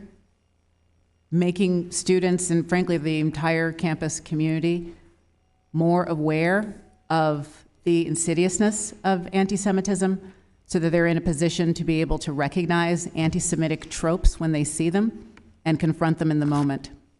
Thank you. I appreciate the question. At Penn, our policies are guided by the U.S. Constitution. So our longstanding open expression guidelines follow the Constitution. I think in addition to education, which I agree with, so that students and faculty and staff can identify and combat anti-Semitic tropes in speech, I think it's important to call out anti-Semitism in a very visible and public way and a specific way in order to make clear how it's contrary to the values of the institution, where we're talking about speech alone. Thank you. So Title VI provisions set the standard for what should be done to address racism, hate crimes, and violence on campuses. Do you think that your DEI departments are equipped with the tools to combat anti-Semitism or hate on your campus? And if not, what changes do you plan to make? This is for all the presidents. I can jump in here. Yes. Yes, so our diversity, equity, and inclusion staff are absolutely charged with making the campus welcoming for all students, and that absolutely includes our Jewish and Israeli students. We absolutely see anti-Semitism as an inclusion issue. We're making sure that our staff who are dedicated to diversity, equity, and inclusion are being trained about anti-Semitism, but you know, it goes well beyond that staff. It's important that our leadership understands anti-Semitism, that our students and faculty understand anti-Semitism. And I'll just say one thing about MIT. We can make as many top-down initiatives as we want, but the heartening thing is that the discussion of anti-Semitism and indeed Islamophobia is now proceeding at a grassroots level. So can we hear from, thank you very much. Next president. Our anti-bigotry efforts are also informed by a desire to make certain every person at the university feels welcome and can thrive, and that includes communities of faith and ethnicity. That's the value we have, and we're making sure that is from the top of the organization all through the organization. And I believe over the longer term, that's sort of an immediate action. Over the longer term, making sure the entire community is discussing, understanding, and capable of calling out and combating anti-Semitism when they see it. Thank you, Madam President. Our DEI office is a resource for the entire community, and the professionals in that office are committed to ensuring that everyone feels a sense of belonging. But in building on an observation that President Kornbluth made, This is a shared responsibility that doesn't vest strictly in the hands of our DEI professionals, but it really is work that needs to be taken up by the entire community, the leadership for sure, but also the faculty and the students, and also doing the work. Thank you very much. I'm out of time, Madam Chair. I yield back. Thank you. Ms. Stefanik, you're recognized for 5 minutes. Dr. Gay, a Harvard student calling for the mass murder of African Americans is not protected free speech at Harvard, correct? Our commitment to free speech... It's a yes or no question. Is that corrected? Is that okay for students to call for the mass murder of African Americans at Harvard? Is that protected free speech? Our commitment to free speech It's a yes or no question. Let me ask you this. You are president of Harvard, so I assume you're familiar with the term intifada, correct? I've heard that term, yes. And you understand that the use of the term intifada in the context of the Israeli-Arab conflict is indeed a call for violent armed resistance against the state of Israel, including violence against civilians and the genocide of Jews. Are you aware of that? That type of hateful speech is personally abhorrent to me. And there have been multiple marches at Harvard with students chanting, quote, "There is only one solution, intifada revolution," and, quote, "globalize the intifada." Is that correct? I've heard that thoughtless, reckless, and hateful language on our campus, yes. So based upon your testimony, you understand that this call for intifada is to commit genocide against the Jewish people in Israel and globally, correct? I will say again, that type of hateful speech is personally abhorrent to me. Do you believe that type of hateful speech is contrary to Harvard's code of conduct, or is it allowed at Harvard? It is at odds with the values of Harvard. Can you not say here that it is against the code of conduct at Harvard? We embrace a commitment to free expression, even of views that are objectionable, offensive, hateful. It's when that speech crosses into conduct that violates our policies against bullying, harassment, Does that speech not cross that barrier? Does that speech not call for the genocide of Jews and the elimination of Israel? When you testify that you understand that is the definition of intifada. Is that speech according to the code of conduct or not? We embrace a commitment to free expression and give a wide berth to free expression, even of views that are objectionable. You and I both know that's offensive. not the case. You were aware that Harvard ranked dead last when it came to free speech. Are you not aware of that report? As I observed earlier, I reject that characterization. It's the data shows it's true. And isn't it true that Harvard previously rescinded multiple offers of admissions for applicants and accepted freshmen for sharing offensive memes, racist statements, sometimes as young as 16 years old? Did Harvard not rescind those offers of admission? That long predates my time as president. But you so understand that Harvard made that decision to rescind those offers of admission? I have no reason to contradict the facts as you present them. Correct, because it's a fact. You're also aware that a Winthrop House faculty dean was let go over who he chose to legally represent, correct? That was while you were dean. That is an incorrect characterization of what transpired. What's the characterization? I'm not going to get into details about a personnel matter. Well, let me ask you this. Will admissions offers be rescinded or any disciplinary action be taken against students or applicants who say, "From the river to the sea" or "Intifada," advocating for the murder of Jews? As I've said, that type of hateful, reckless, offensive speech is personally abhorrent to me. Today that no action will be taken. What action will be taken? When speech crosses into conduct that violates our policies, including policies against bullying, harassment, or intimidation, we take action, and we have robust disciplinary processes that allow us to hold individuals accountable. What action has been taken against students who are harassing and calling for the genocide of Jews on Harvard's campus? I can assure you we have robust What disciplinary actions have been taken? I'm not asking. Actions underway. I'm asking what actions have been taken against those students. Given students' rights to privacy and our obligations under FERPA, I will not say more about any specific cases other than to reiterate that processes are ongoing. Do you know what the #1 hate crime in America is?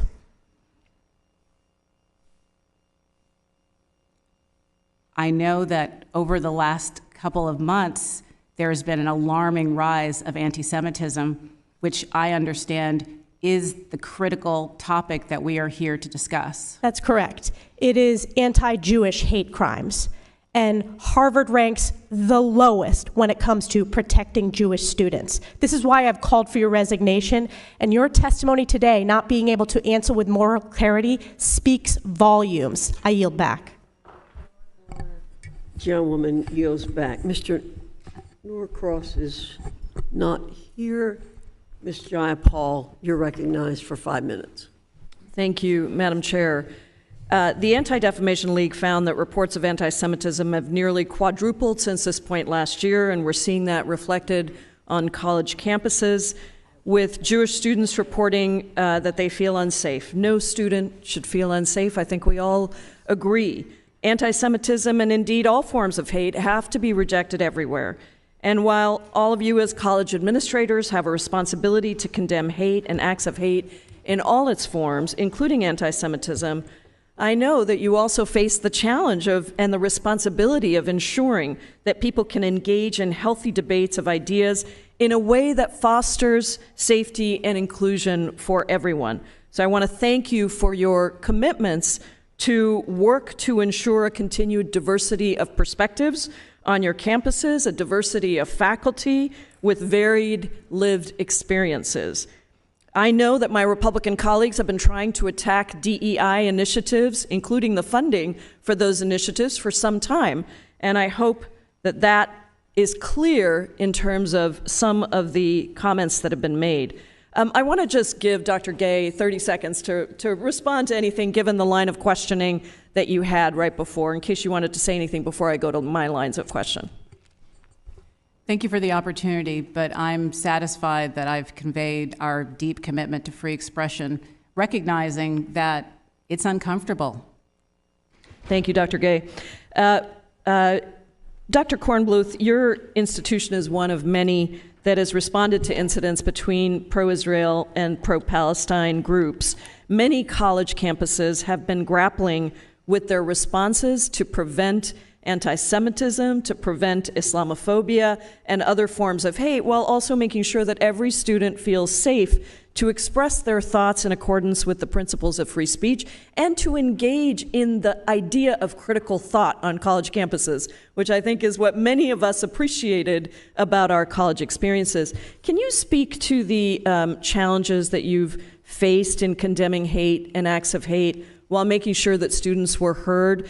And also just want to appreciate the distinction that you made in one of your comments between what we can say and what we should say, and just say that, frankly, I think there's been an explosion, thanks to the previous president in part, that has shattered the norms of what is acceptable to say, and we're dealing with some of the effects of that. But what challenges have you faced in condemning hate and acts of hate while making sure students were heard?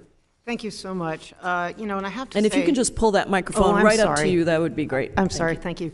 I have to say my absolute goal is to ensure the safety of students and the continuity of our research and educational missions. And these recent events have troubled me deeply, and we have mobilized as a campus. I think the most important thing is first knowledge, to understand that, as I mentioned in a previous answer, that our leadership, our students, and our faculty have to have knowledge. But way more importantly right now is these students are thrown together in classrooms, in laboratories, in dormitories every day. This is where the dialogue is taking place. And we have to ensure that they have the tools for constructive communication across differences. We are bringing these discussions to the dormitories. We have a Center for Constructive Engagement where the students are going to be able to have small roundtable discussions with each other. We have funded and mobilized, and I cannot tell you how wonderful our faculty have been. They've just issued a statement from 300 faculty about unity and working together with the students. And so there have been lunches, there have been meetings for our Israeli and Jewish students with Jewish faculty. for our Arab and Muslim students, with Arab and Muslim faculty, but now they're working to figure out how to bring them together. If we're all going to live and work together productively, we have to move beyond, formal training, which we are committed to, but to actual real dialogue, and to actually model constructive and civil dialogue for our students. That's what being in university is all about. Very powerful. Professor Nadell, these challenges of protecting free speech while denouncing anti-Semitism, Islamophobia, all forms of hate, that's not unique to MIT or to the institutions that are here. Can you speak to the same question of the most effective ways to facilitate education and dialogue to ease tensions at other colleges and in general? The most effective ways, and obviously I very much appreciate your question, because this is happening across the United States on colleges and campuses, small and large. And the most effective ways are to recognize the many different levels and mechanisms for facilitating these dialogues at the student level, at the faculty level, at the administrative level, and bringing how to unite the campus, bringing the campus together. That's what we're all trying to do, and it doesn't happen overnight. Thank you all so much for your work. I yield back, Madam Chair. Thank you. Mr. Allen, you're recognized for 5 minutes. Thank you, Madam Chair, and I want to thank each of you for being here today. And first, my colleague earlier asked the question, what is the truth? Of course, that question was asked 2,000 years ago at Pilate. And of course, obviously knowledge is important, but what about wisdom? In full disclosure, I am a student and believe in the God of the Bible and His Word. In the House of Representatives, we're without excuse. We have above the American flag, "In God We Trust." Really? And then we have the full face of Moses looking down on the entire body, who gave us the first 5 books of the Bible. Let me tell you how serious this issue is. In 1885 BC, not AD, BC, the Bible says, Genesis 12:3, I will bless, talking about Israel, I will bless those who bless you, and whoever curses you, I will curse. And all peoples of the earth will be blessed through you. That is a serious, serious promise. In fact, we heard one of the panelists talk about the Jesus of the Bible. And of course, our church was founded by Jesus, who was a Jew, the American church. In fact, the church throughout the world. This is the Committee of Education and Workforce. Illiteracy is the #1 problem in our workforce. But I think from a standpoint of truth, biblical illiteracy is the #1 problem in America. We are a biblically illiterate society. We have no idea about these promises that are ancient, and this book that the prophecies, every one of them, has come to fruition. Every single one of them. So with that, Dr. Magill, like so many others, I've been extremely disappointed. Dr. Kornbluth. Kornbluth, is that correct? Okay. Kornbluth. At MIT, Israeli and Jewish students were blocked from attending class by pro-Palestinian protests at the school's main entrance. The protests violated campus rules when the school ordered all protesters to leave the area or face suspension. The contingent Jewish counter-protesters left. The pro-Palestinians stayed. Can you explain how that is fair to Jewish American citizens whose rights are being violated when you said because we later heard serious concerns about collateral consequences for students such as visas and that sort of thing? Can you explain yourself there? Yes, thank you very much for the opportunity. I have to say, when we started this protest, when the protest was started, I ordered a police presence to ensure safety, and we de-escalated when it was prudent. In a very tense situation among students, we avoided altercations and we kept everyone safe. and we are now entering into a process of ensuring accountability. Now, with respect to the consequences, we strive for outcomes that are proportional to the transgression. In this case, violation of our time, place, and manner rules for demonstration. I want to make one comment, though, about people attending classes. First of all, at no time. Well, I'm limited on time here, so could you submit that to us in writing? Absolutely. I have another question here. In fact, going back to talking about wisdom, Proverbs 9:10 says, "The fear of God is the beginning of wisdom." And so with that, President Gay and President Magill, do either of you plan to suspend foreign students who violate the law or school policies? Thank you for your question. Our international students are a vibrant part of our community and contribute significantly to Harvard's strength and are a real source of pride.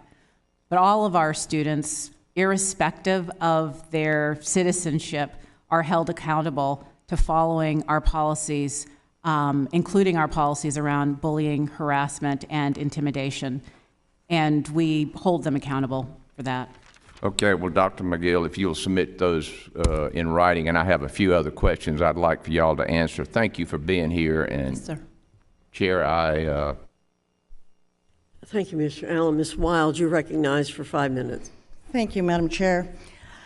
I so wish that this hearing was one where we were having a robust intellectual discussion, taking advantage of the brilliant minds that we have in front of us about free speech, the limits of free speech, and so forth. I fear that we have gotten away from that.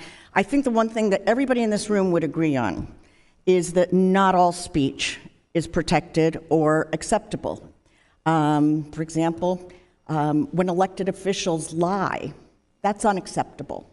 And that sometimes means that they have to be removed from academic institutions where they may serve on boards or, in the case of Harvard, the Senior Advisory Committee, based on false claims of election fraud. But moving on to the subject of this hearing, let me just say, as a Jewish mother of 2 students who are now fully launched, and I had to send off to college not so many years ago, I am very, very sympathetic to the concerns of the students and the parents about their safety, emotionally, physically, and otherwise.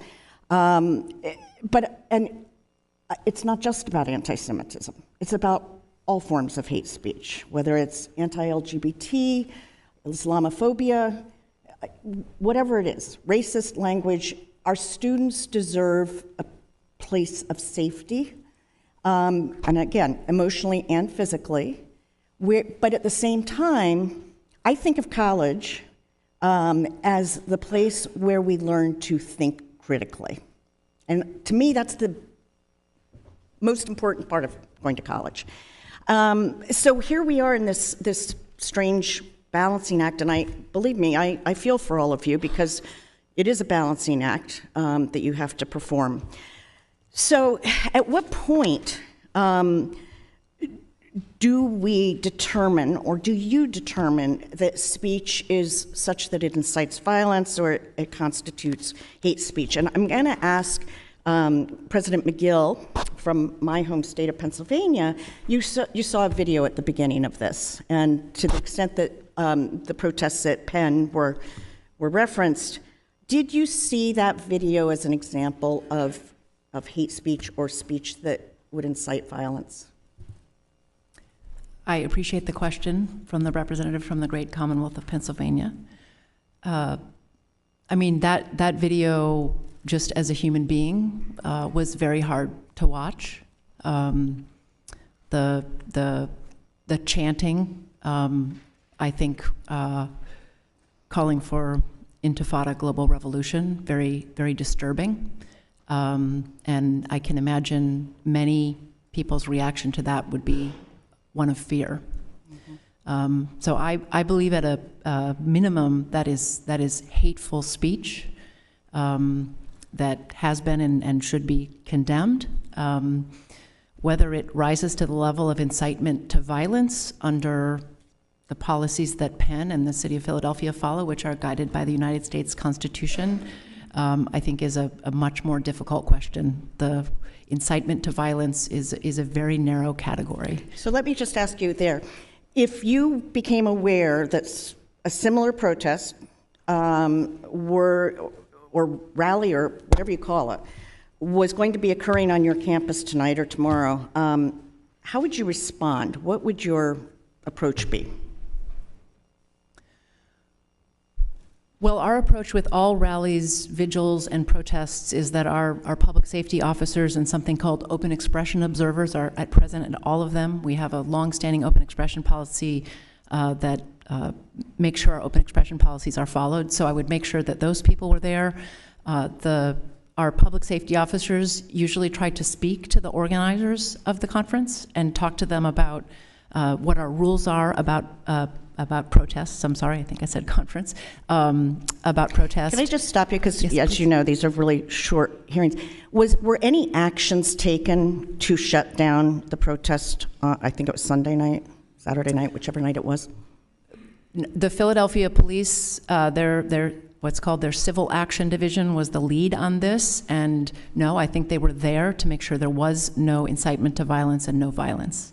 I don't think any actions were taken. Would you agree that your, in this case, Jewish students undoubtedly felt very uncomfortable following that? I'm sure that's true, yes. And I'm sure you've heard from many of them and their parents as well. Yes, yes.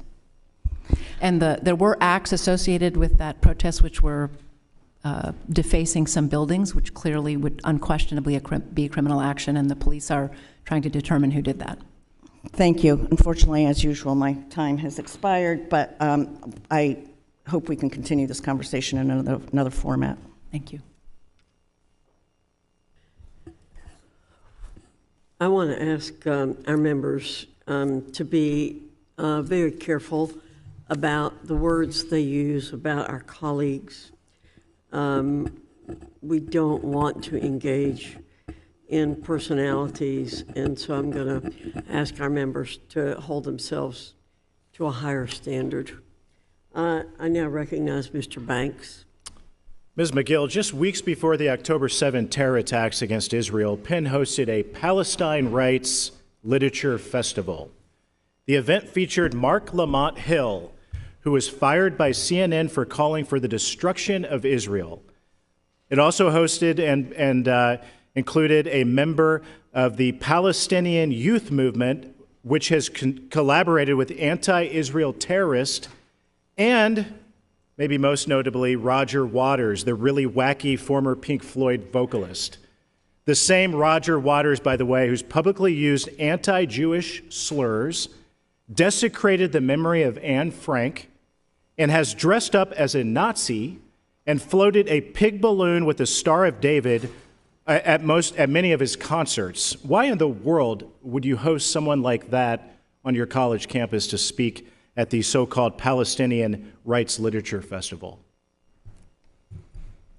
I appreciate the opportunity to discuss this. Anti-Semitism has no place at Penn. Why did you invite Roger Waters? What did you think you would get out of him?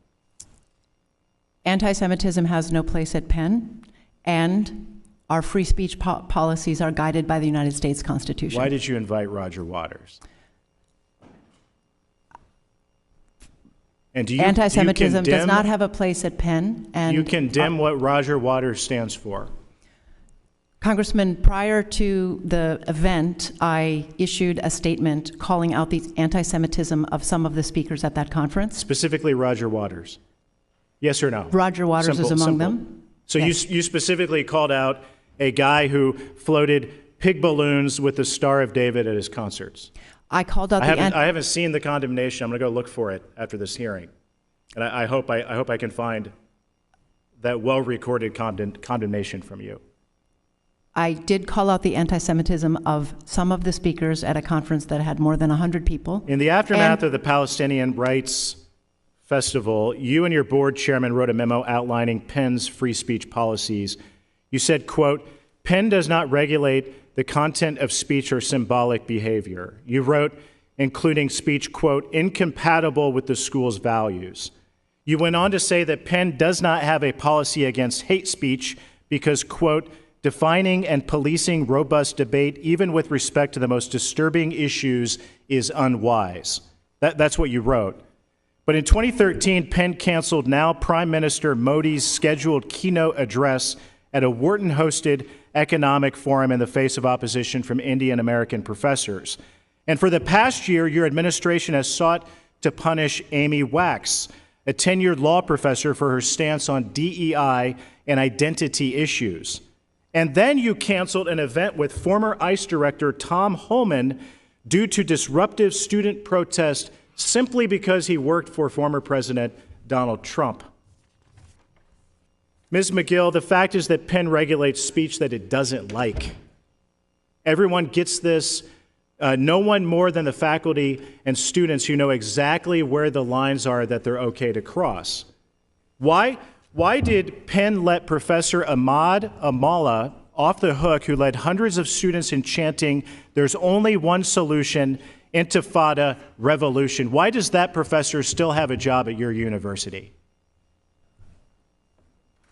Representative, our approach to speech is as I identified. It follows and is guided by the United States Constitution, which allows for robust perspectives. I disagree with the characterization that we treat speech differently, and I can't discuss any individual disciplinary proceeding. The same goes for Penn professor Ann Norton, who's repeatedly denied Hamas's worst atrocities on October 7. Or how about Huda Fakhreddin, who romanticized the murder of over 1,000 Israeli Jews as, quote, Palestine inventing a new way of life, and clapped as a speaker said Jews should go back to Berlin and Moscow? Why does that professor still have a job at your university? I'm very troubled by what you're describing, Congressman, that kind of... You're speaking out of both sides of your mouth. You're defending it. You allow these professors to teach at your college. You create a safe haven for this type of anti-Semitic behavior. You said something earlier about anti-Semitism being symbolic of the larger society. Your university is a hotbed of it. And one of the reasons that we're seeing a rise of anti-Semitism and an unsafe environment for Jewish college students all over this country, you're largely responsible for it. With that, Madam Chair, I yield back. Thank you. Mr. Norcross, you're recognized for 5 minutes.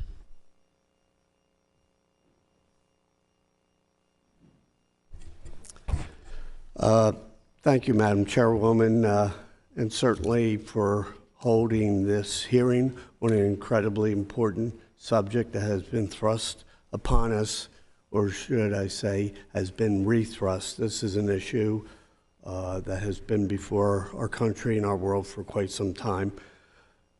But the one thing I do want to state before I go into my questioning is the idea of making this a partisan issue is disgusting.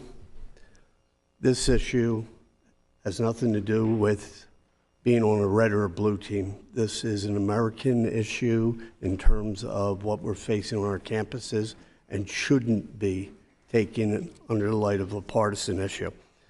That being given, I do have some questions, particularly for the University of Pennsylvania and its president, who is within a couple thousand yards of my district. I'm going to start with back during August, Penn announced plans to host the Palestinian Rights Festival that was going to be held in September. And given that the ADL identified many of the speakers, I believe the number was 25, as anti-Semitic, this continued to happen. The idea of what happened during that event, after the event, and as much as last night, as I was traveling down here to see what is still happening in and around the campus, is extremely disturbing given the atrocities that have happened in the Middle East. So, Dr. Magill, did you have the power to stop this event?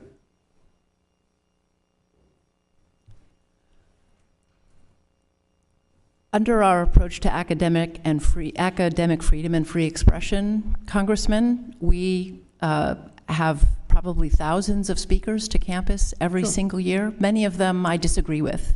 I don't cancel or censor them in advance of their arrival to campus. So anytime you use the word censor, so any event on your campus, you would never interfere for the fear of censoring somebody. Is that what you're suggesting? Well, Congressman, we are, of course, always concerned about safety and security, so that could be a constraint we would be worrying about in thinking about an event. It's a very rare occasion. So there would be times that you would stop an event under the terms of censoring if you, under your opinion or those advising you, say there would be a security issue. Well, our approach is not to censor based on the content, but to worry about things like the safety and security and the time, place, and manner in which the event would occur. So, given what happened in October, you could not see ahead that was going to happen, but the idea that groups coming on that are clearly identified as anti-Semitic would be of a concern. I was concerned about the anti-Semitism of some of the speakers at that conference, and also the timing of that conference was particularly painful because it occurred during the holiest time of the Jewish year. And that's why, in advance of the conference, while saying that we are committed to academic freedom and free expression and the conference would go on, I specifically condemned the anti-Semitism of some of the speakers. Condemning, but you would have the power to stop it if, in your opinion, there was a security issue. Well, Congressman, whether there is a security issue is something that I leave to our public safety individuals, and I defer to their judgments on those matters. Did you ask them? We discussed the security and safety of every large conference that happens on our campus, and yes, we did talk about this one. And they, in their opinion, along with you, decided that there were no security issues by the nature of you allowed this to continue. We did not believe, we believed we were ready for any security concerns that might arise. So yes, it went ahead. In hindsight, do you think that was a proper decision? I think canceling that conference would have been very inconsistent with academic freedom and free expression, despite the fact that the views of some of the people who came to that conference I find very, very objectionable because of their anti-Semitism. Would you permit your academic department to sponsor a conference if 25 speakers that the NAACP would identify as racist? Congressman, we follow our policies always, and our policies are guided by the United States Constitution and a commitment to academic freedom and free expression. So is that a yes or no answer? The answer is that we follow our policies. I'll yield back. Mr. Owens, you're recognized for 5 minutes. Thank you. Let me just start off by saying, being raised in the 60s, days of segregation, this is truly deja vu. One thing that I did learn through my growth of over the years is that hate is not passed down in our genes. It's taught or untaught. What we're seeing here is hate being perpetuated. We keep people segregated, keep them from building bridges of trust, never allowing them to find commonality. Teach them that everything that's gone wrong in their life is because of somebody else's actions. Then teach them to look at our differences, our color, creed, and culture, and then teach them to judge each other. It's dehumanizing, it robs people of individuality, but the end game, if it is hate, it is very effective. We teach one race, all minorities, that they are oppressed. Do DEI, we then teach another race, whites and Jews, that they are oppressors. The result is hatred, segregation, the inability for our children to see evil when it's present. One of my Democratic colleagues was asked recently about the use of strategy by Hamas to rape Jewish women and children, girls and women, as terror. Her response was not to defend these women against these evil men, but that you wanted to discuss hierarchical oppression. That is DEI. It's a failure to protect Jewish communities across our country at your universities. And let me just say this also. October 7th was a very different day in our lifetime. And yet, every single time we're talking about anti-Semitism, we some kind of way drift off into every other sense of racism. We're talking about 1,200 lives, babies being burned, beheaded, hostages, and yet we cannot stay focused on anti-Semitism. I just remember a couple of years ago when we were dealing with Black Lives Matter, try to talk about Blue Lives Matter, Jew Lives Matter, Arab Lives Matter, and you'd be called a racist. It's time for us to focus on what's happening on your campuses. And it might sound flowery, all the ideas of what your values might be, but those values are not being translated to our kids. You're seeing them in the streets every single day.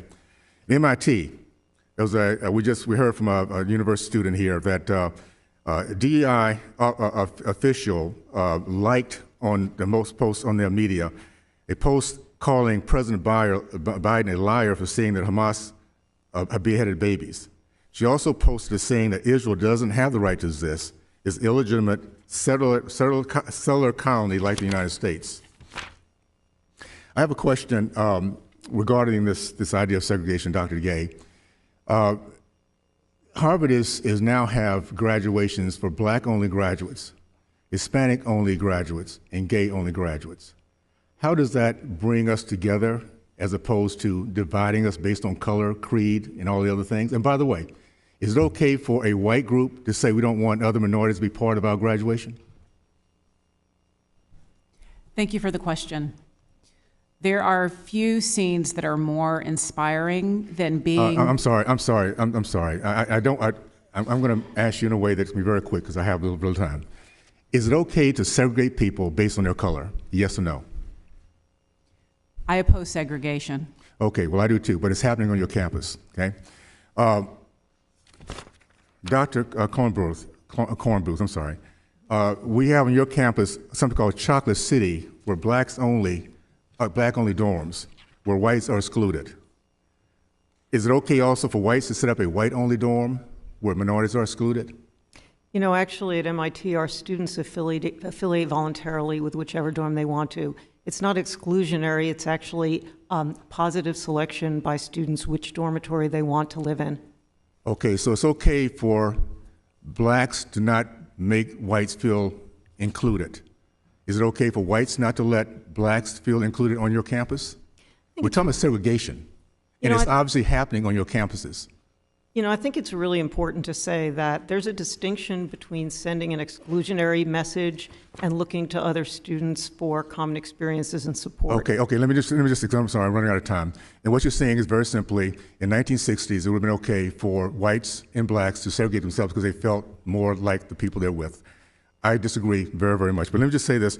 If in case we discover, and this is for everybody here real quick in the last few minutes, that there's a direct link from DEI and CRT to the growth of Marxist-centrist groups like BLM, Antifa, and the pro-Hamas on campuses, would you then end the DEI initiatives on your campus? If there's a link between what that is and what the result of hatred, would that be would that be finished on your campus real quickly? We have just yes or no.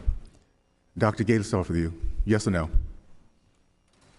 Our DEI efforts are about ensuring that all of our okay, so that's a no. Okay, Doctor, I'm sorry, Ms. Magill. Yes or no? If it's found to be a link between Marxist, BLM, Antifa, and hate groups, yes or no? Our DEI office is committed to having everyone okay, so thrive. No. All right, and Ms. Kornbluth, real quick, just yes or no. Sorry. I find it hard to understand how equity and inclusion as a concept that's a no. is a hatred inducer. Thank you so much. I think that says a lot. Thank you, bro. Appreciate it. You can give an answer in writing, and I have to remind members not to engage in personalities. Ms. McBath, you're recognized. Thank you so much, Chairwoman Fox, Ranking Member Scott, to our staff, and thank you so much to our witnesses today. And it is not lost on me that the intellect, the intelligence that we have on this panel today, the most intelligent minds that are leading our highest institutions are women. So thank you so very much. I had the privilege of attending a very similar hearing in the Higher Education Subcommittee just a few weeks ago, and I'm glad to see that we're continuing this conversation at a full committee level. Acts or expressions of anti-Semitism have no place in our society and definitely not on any college campus or institution here in the United States. And what we must all understand is that this is not just the Jewish community's struggle. This is all of our struggle, and the Jewish community does not get to bear this burden alone. It is up to all of us to learn more and stand in solidarity against hate in our daily lives, to ensure that the violence and the tragedies that follow unchecked, hatred will never be allowed to repeat themselves. I lost my son to that very hatred, so I understand it in my core. Similar to other expressions of racial and religious hatred, all freedom-loving people, all those who truly believe in the ideals that this country was founded on and continue to strive towards, must stand together in the face of this disturbing increase in hate across the country and across the world. An outpouring of support for the Jewish community and public condemnation of these heinous acts by interfaith and community leaders and elected officials in all backgrounds is the exact type of action that we need to take to confront this form of radical evil. Unity in the face of intimidation is how we are effectively going to resist hate in all of its forms. These actions seek to divide and intimidate us. We must show that we will not be intimidated, that we will not falter when our neighbors need us the most, that we are united against hate and we choose to love instead, irregardless of our political ideologies or our ethnic differences. As Dr. King once said, and I quote, "Returning hate for hate multiplies hate, adding deeper darkness to a night already devoid of stars. Darkness cannot drive out darkness. Only light can do that. Hate cannot drive out hate. Only love can do that." My community in metropolitan Atlanta is home to the largest community in the Deep South, the largest Jewish community in the Deep South. And it is no stranger to these incidents of anti-Semitism. I recall participating in a press conference with interfaith leaders, our local law enforcement, and elected officials, the Anti-Defamation League, and the Council General of Israel to the southeast to condemn the appearance of anti-Semitic vandalism and white supremacist symbols that were definitely expressed in our neighborhoods and our communities. While the reason for our gathering was very somber, it was uplifting to see so many different people from so many different faiths and backgrounds all come together to make it clear that this is antithetical to what our community and our society stands for. Dr. Nadell, I've had you before me before, and it's good to see you again. Can you please discuss some of the schools or the communities that have built strong interracial and interreligious connections and relationships in the aftermath of a racist or anti-Semitic incident, and what building those connections looks like and why they're so critical and imperative to healing? So first of all, thank you. It's wonderful to see you again. What really stands out is how, at the personal level, change can happen. So, for example, at the University of California at Berkeley, which is a campus that has been roiled, as these campuses have also been roiled, a professor of Israel Studies and a faculty member from Middle Eastern Studies sent a joint letter pleading with the campus to speak in a civil tone. These are two faculty members who do not agree politically on what has been going on, but they got together to write this, and then it was sent out to the entire community. It is those kinds of actions that we need to be applauding, and we need to be elevating and uplifting, and as I said before, they just don't tend to make headlines. Thank you so very much, and I yield back my time. Thank you, Ms. McBath. Mr. Good, you're recognized for 5 minutes. Thank you, Madam Chairman. Ms. Magill, September 21, a Penn student was taken into custody after bursting into a Jewish organization's morning prayer service, shouting shouting anti-Semitic comments, destructing property, and so forth. On November 10, after the October 7 Hamas attack, Penn issues an apology for a display of light projected onto campus buildings with anti-Israeli messages, including phrases such as, "From the river to the sea, Palestine will be free," and "Zionism is racism." On November 15, the Department of Ed announces that Penn is under investigation for possible civil rights violations of Title VI. And then just 2 days ago, another pro-Palestinian march happened on the edge of campus with Penn property being graffitied with offensive messages such as F the IDF, Intifada, the Arabic word for uprising, and so much and more.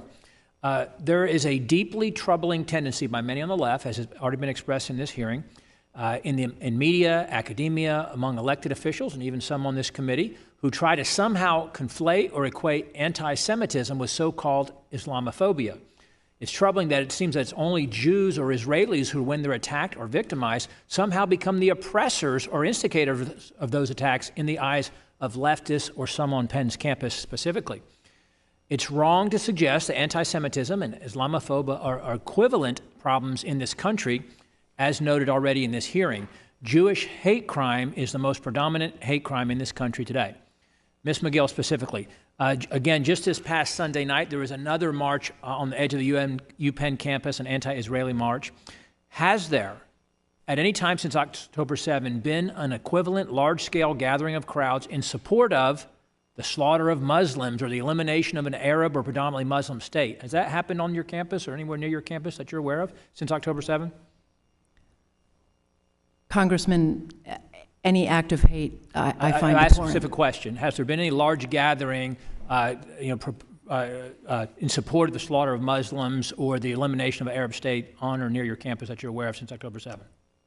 Congressman, not that I'm aware of. Okay, thank you. Have been. So you would agree then it would be immoral or dishonest to treat the two as equivalent problems on campus, meaning anti-Semitism and Islamophobia, that there's an equivalency there on the scale of the scope of the problem on campus. Would you agree that would be immoral or dishonest to equate the two? Congressman, I abhor all acts of hate. Would you agree that it's immoral or dishonest to equate the two, that the problems are equal on your college campus or other college campuses? Any evidence of that effect? Congressman, I abhor all acts of hate. Thank you. Dr. Gay, on October 8, nearly 36 Harvard student groups authored a statement holding Israel responsible for the Hamas attack. On October 18, a Jewish Harvard Business School student was surrounded, accosted, and shoved to the ground while walking near and filming an anti-Israel protest. On November 10, when you condemned the use of the phrase "from river to the sea," over 100 faculty signed a letter criticizing your response to that, criticizing that phrase or condemning the use of that phrase.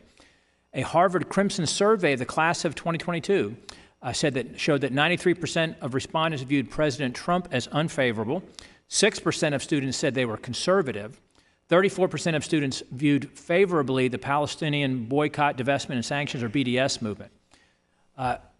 Currently, Harvard is being investigated by the Department of Education for Title VI violations of civil rights.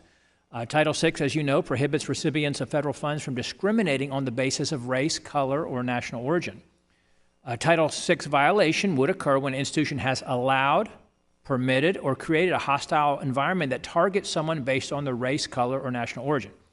We know, of course, that Harvard has a history of dividing people based on race, based on the Supreme Court's decision in Students for Fair Admission versus Harvard. Does Harvard actually teach anti-Semitism in classes? Thank you, Congressman, for the question. No, we do not, and we condemn anti-Semitism. And at Harvard, there is no place for anti-Semitism. As you know, Harvard received, over the last 4 years, $3.2 billion in federal grants and contracts. During the 2021 school year, Harvard received $104 million through Title IV. Why should Congress continue to invest money in Harvard when Harvard clearly violates Title VI and helps foster a hostile environment for Jewish students? We are committed at Harvard to ensuring that all of our students thrive, that they feel safe and secure. Well, apparently 100 professors who sent that letter to you criticizing your condemnation of anti-Semitic remarks don't agree with that. And your students, your institution is clearly producing students who are sympathetic to a terrorist organization. Don't you think that's a misuse of taxpayer dollars? My time has expired. I yield back, Madam Chair. Thank you, Mr. Good. Ms. Hayes, you're recognized for 5 minutes. Thank you. First, I would like to frame my comments in the basic idea that I condemn all forms of hate. I don't think that there's any splitting hairs there. That does not make me radical left. It makes me human to think that all people should feel safe in their environment. In the wake of the October 7th Hamas terrorist attacks in Israel, there's been a dramatic nationwide rise in reported anti-Semitic incidents, especially on college campuses. Anti-Semitism in this nation has been on the rise for at least a decade. The ADL found that the number of anti-Semitic incidents in the U.S. increased by more than 35% from 2021 to 2022, and we've seen those numbers skyrocket in the last 2 months. A few weeks ago at Central Connecticut State University in my district, a racial slur and a swastika were written on a bathroom stall on campus. We should all be working to find solutions to this problem, not doing what we're doing here today in this committee. The Biden administration released the National Strategy to Counter Anti-Semitism earlier this year. The strategy seeks to increase awareness and education in schools, communities, and the workplace about anti-Semitism. This includes having the United States Holocaust and Memorial Museum launch the first ever U.S.-based Holocaust Education Research Center to promote effective Holocaust education.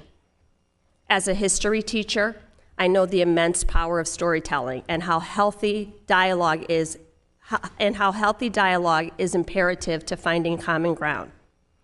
I would also like to make the point that teachers, professors, educators do not enter this profession to hate any group of people. I'm happy to hear that all of the people on the panel list responded to the question by my colleague that you do not collect data on the conservative or liberal views of faculty. I'd argue that that would be unconstitutional. I would also like to note in the case of Harvard, you had a very conservative, notable alum who was invited to join your advisory committee. So diversity of thought is important, and all those views should be welcome on any college campus. President Magill, what steps has the University of Pennsylvania taken in the history to ensure students have an understanding of the history of anti-Semitism in order to address the rise of hate on your college campus? I appreciate the question very much. There are a wide variety of things we do at Penn. We are very proud to be home to a very strong Jewish Studies department with faculty members who are expert, like Dr. Nadell, on the history and manifestation of anti-Semitism. Many students are taking those classes. We are proud to call Penn home to the Katz Center for Judaic Studies, which is a world resource in historical materials about Judaica and anti-Semitism and many centuries of history, actually. And many of our faculty and staff and students participate in programs at the Katz Center through their fellowships and education. And the third thing I'd identify, and there's more to say, we have many student groups that engage with one another across lines of disagreement, and they talk together, usually with the leadership of faculty, to learn from one another and from the faculty. Which is exactly what is supposed to happen on a college campus. I also want to acknowledge the increase in Islamophobia after the October 7th attack. Not so-called Islamophobia, but Islamophobia. Palestinian students on and off college campuses have been targeted. President Gay, in your November 9th open letter to members of the Harvard community, you mentioned specific steps that you are implementing in connection with your ongoing work with the Anti-Semitism Advisory Group. Specifically, you mentioned work being conducted at the Office of Equity, Diversity, Inclusion, and Belonging. I'll also just say that 18,000 complaints have been received by the Department of Education Office of Civil Rights, the same office that my colleagues are trying to defund.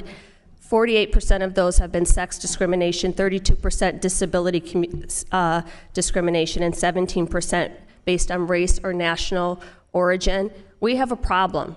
We need to welcome and embrace diversity in this country and teach young people why it is important to have a full understanding. My time has expired, and I know I'm going to be gavelled out, so if you can just submit that question for the record, I would appreciate it. And thank you all for the work that you are doing. I'd be happy to. Thank you.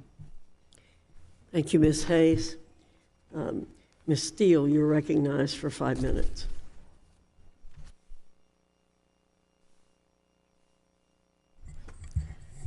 Thank you, Dr. Fox, for leading this important hearing. In October, I introduced H.R. 5933, the Deterrent Act, to bring greater transparency and accountability for institutions of higher education accepting donations from foreign entities. This bill will pass House hopefully tomorrow, and I'm hoping that Senate will take it up.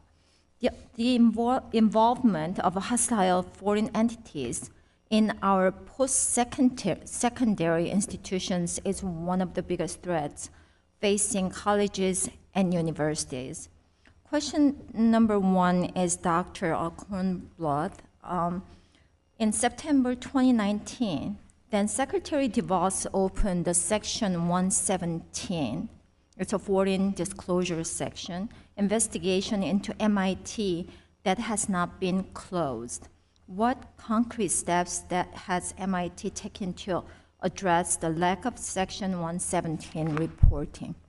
So let me say, and thank you for the question, we have cooperated fully. I can't comment on an open investigation, but I have to say we have greatly increased our reporting to be fully compliant. So it's not done yet, but it's still under investigations. As I understand it. Okay. A study released just last month by the Institute for the Global Study of Antisemitism found that from 2015 to 2020, institutions that accepted unreported money from Middle Eastern donors had on average 300 more anti-Semitic incidents than those institutions that did not. President Gay, Magill, and Kornbluth, any of you can answer this. Do you believe foreign nations with views hostile to Israel would desire U.S. students to echo their views? I think Dr. Gay can start. Thank you for the question. So we have alumni all over the world, and those alumni, through their philanthropy, support student aid, scholarships, cutting-edge research. One thing that their philanthropy does not do is influence how we run the university, how we enforce our policies, or how we keep our students safe. Okay. Thank you for the question. At Penn, we of course follow every law and regulation about donations from individuals in other countries. Beyond that, we do not accept any gift that would compromise our mission or create any sort of conflict of interest. So we have a very elaborate vetting process, and we have declined gifts where we have a worry that would be inconsistent with our mission, and we're very clear about this. Yes, thank you. So all funds that come to MIT in any form are for open, publishable research. We retain full control over what research is conducted. We also have an extensive internal review process for reviewing foreign gifts. We also adhere to all federal laws, and we see these reviews through the lens of national security, economic security, and importantly, human rights. Thank you for your answers, and I hope that's really true. President Magill, that from 2014 through 2019, Penn received a total of almost $300 million in Section 117 funding. Are you aware of the amount that was given by Qatar? Were any of these donations conditioned on the inclusion of a pro-Palestinian curriculum or pro-Palestinian events? Are you aware if any of these donations were conditioned only for pro-Palestinian professors? I appreciate the question. I want to repeat that we follow all laws and we accept nothing that is inconsistent with our mission of teaching, research, and service. And we would never accept conditions on gifts. My understanding is we have taken no government gifts from the government of Qatar. We have a small number of alumni in Qatar who have given some gifts for annual gifts to schools, very small number. But almost $300 million. Congressman, that figure as of funds from Qatar is not one I'm familiar with. That's not what my information tells me. Do you know exactly how much you received from Qatar in Section 117 funding? The data I have, yes, I am aware of our 117 filings. Maybe I can follow up with you afterwards. That's not consistent with what I understand our 117 filings show, which is no gifts from the government of Qatar and a very small number of annual gifts from alumni living in that country. Dr. Fox, thank you very much, and I yield back. We'll look forward to a follow-up. Ms. Stevens, you're recognized for 5 minutes. It is absolutely essential that the Committee on Education and Workforce have a hearing about rising anti-Semitism in the United States of America and what is unfolding on our college campuses. In particular, as many of us have the where were you moment on 9/11, I have the where were you on 10/7 moment. When I woke up to the news of the horrific and barbaric attack on Israel and what we learned that unfolded that day in horror, my thoughts went to our college campuses and what would happen on our college campuses, particularly as Jewish students have felt persecuted and attacked, and their families have been concerned for a multitude of years. And I want to say that it is incumbent on us to let Jewish students know that they are supported and that they belong. And we know that the role of university presidents encompasses a lot of things. And in my home state of Michigan and in my home district at Oakland University, our university president, Ora Peskovitz, wrote a very compelling op-ed, and she said, one of my roles is to decipher and distinguish between protecting free speech and tackling unlawful harassment. And I was wondering if our university presidents could chime in on how you balance that and do that distinguishing and also that enforcing to make sure that we do not have unlawful harassment or the incitement of violence on our college campuses. Would you like to start, Dr. Kornbluth? Oh, yes, sorry. Yes, so thank you for raising that. You know, college campuses are a crucible of ideas where students are side by side, and it's part of the education to hear things that they feel are uncomfortable. But to be absolutely clear, speech can become a form of harassment. And our policies make absolutely clear that harassment is punishable. Speech that targets individuals, or again, as we've heard, incites violence on our campus, or crosses the line, these cross the line into harassment. This is taken very, very seriously. Right. And we obviously know that you're subject to the Clery Act and adhere to its rules and clauses. And look, we have now data from the ADL that says that since 10/7, we've now seen a 388% increase in anti-Semitism.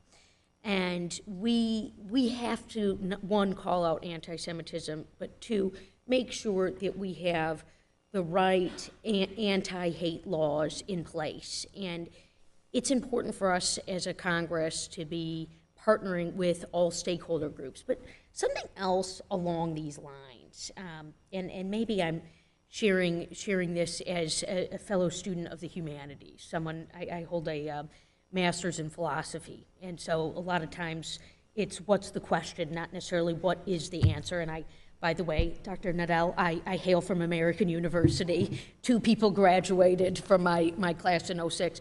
So we need to have the proper place to exchange ideas and have the space to ask tough questions. What happens when we remove humanities? What happens when we allow for government to dictate what is being taught on our college campuses, similar to what we're seeing in Florida and in West Virginia? What risk does that pose, particularly when we talk about the proper teaching of history?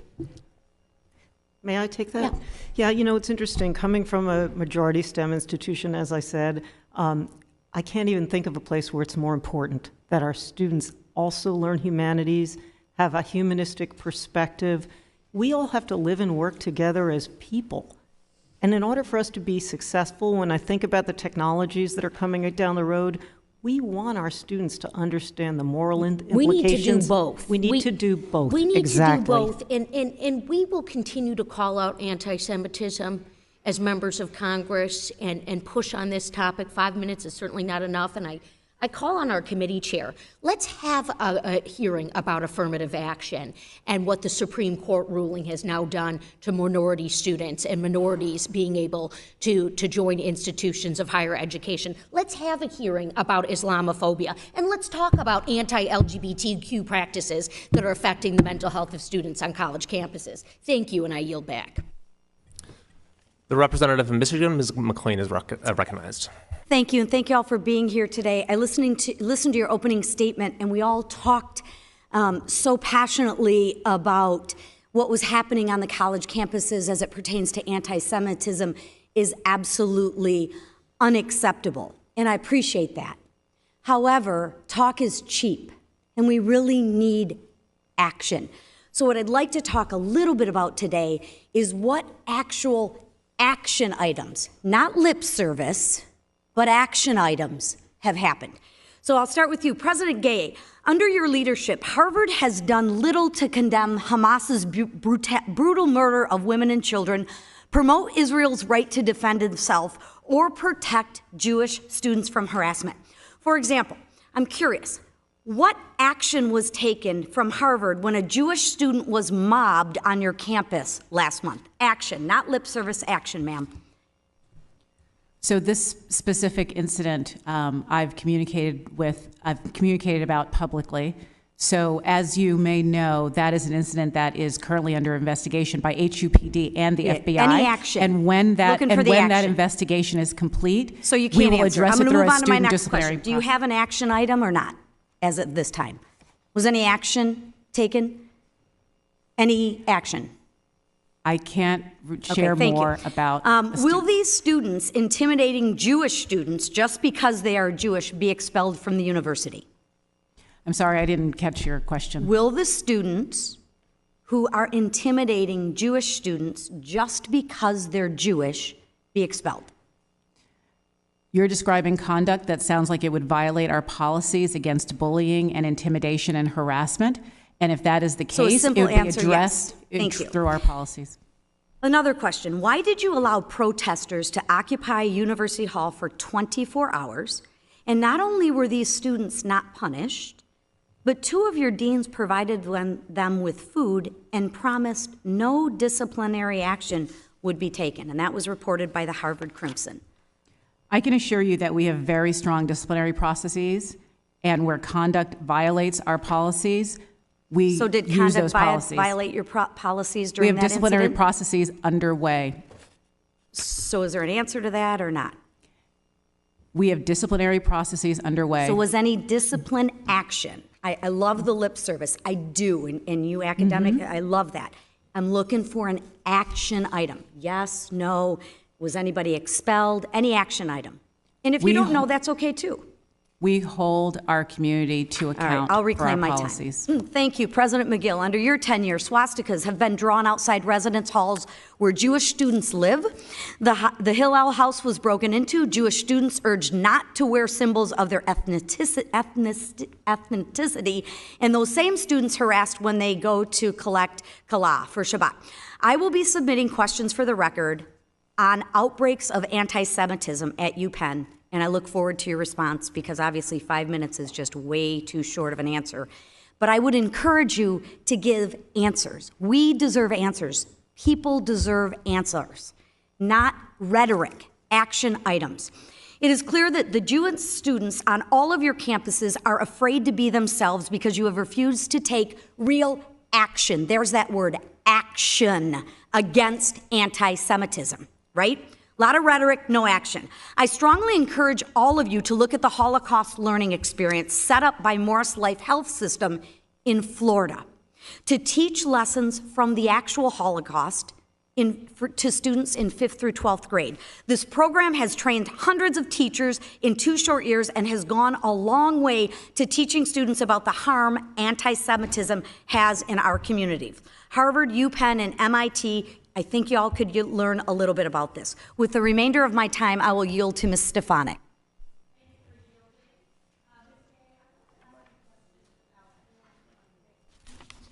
Harvard receives funding from foreign entities and governments which support its Middle East Studies Department, correct? We receive funding from a variety of sources because we have alumni from all over the world. But that is correct, right? The Middle Eastern Studies Department? We receive funding from various sources. It's a yes sources. Or no. Are you not aware where the Middle Eastern Studies Department receives funding? We receive funding from various sources. I am asking you a yes or no question. You are under oath in front of the United States Congress. You are giving lip service provided your attorneys. It's a yes or no question. Harvard receives funding from foreign entities and governments which support its Middle Eastern Studies Department, correct? We have alumni all over the world, and we benefit so the answer is correct. From their yes? philanthropy. Yes? The answer is correct? We receive support from our alumni from all over the world, that support, from individuals. And what amount of support is that reported to the federal government? I'd have to actually look at our filings. You don't know? As the president of the university, you don't know? Not that particular number. It's no, $1.5 billion over the past 3 years. Are you aware of that? I don't know if that is the correct number, but that's the number you've shared. Has Harvard reported all of the federal... Oh, my time.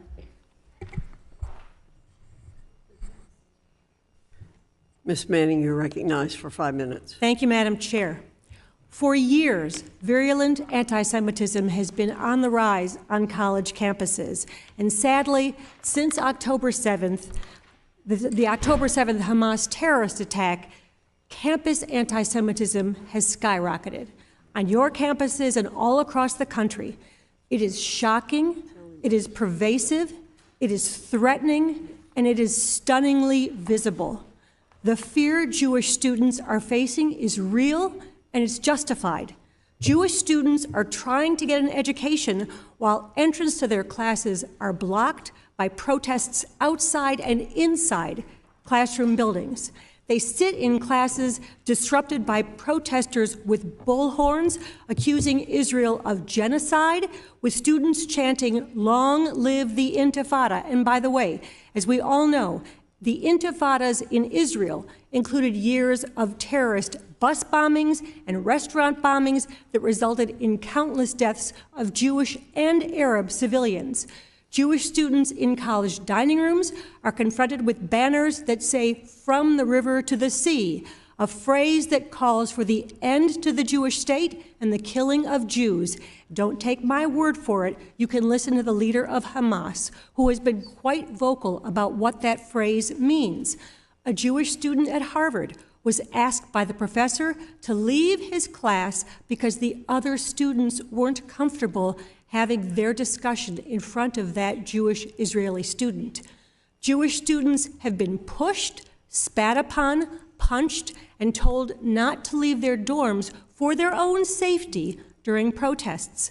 A Jewish student in my home state was told to rewrite a paper he wrote that supported an Israeli view of the conflict, or he risked failing the course. And Jewish students had their class interrupted when a professor told the students that they were going to take a break so that all the students could go with him to attend the anti-Israel protest on campus. This intimidation, humiliation, and exclusion of Jewish students is simply unacceptable. It would not be tolerated against any other minority group, and we need university presidents to do more to protect Jewish students. President Gray, you and I have talked about anti-Semitism. You have told me your goal is to eradicate anti-Semitism at Harvard. That is a lofty goal. But will you commit to doing everything necessary to keep Jewish students and faculty safe and be able to participate in the full range of Harvard's learning experiences? The short answer is yes. Thank you. And will you enforce all the codes of conduct against students and faculty who violate those codes? And will you communicate those codes and your intention to hold students and faculty accountable? Absolutely. Will you endeavor to recenter the conversation about the Middle East back to a place of fact-based exchange and evaluate your course offerings and your faculty to ensure that you have intellectual diversity and multiple perspectives about Israel and Zionism, including professors who support the right of Israel to exist and support the right of Jewish people to self-determination in the Middle East Studies Department? Absolutely committed. Thank you.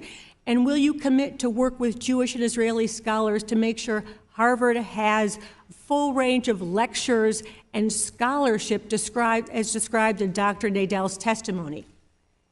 Education is the path forward here.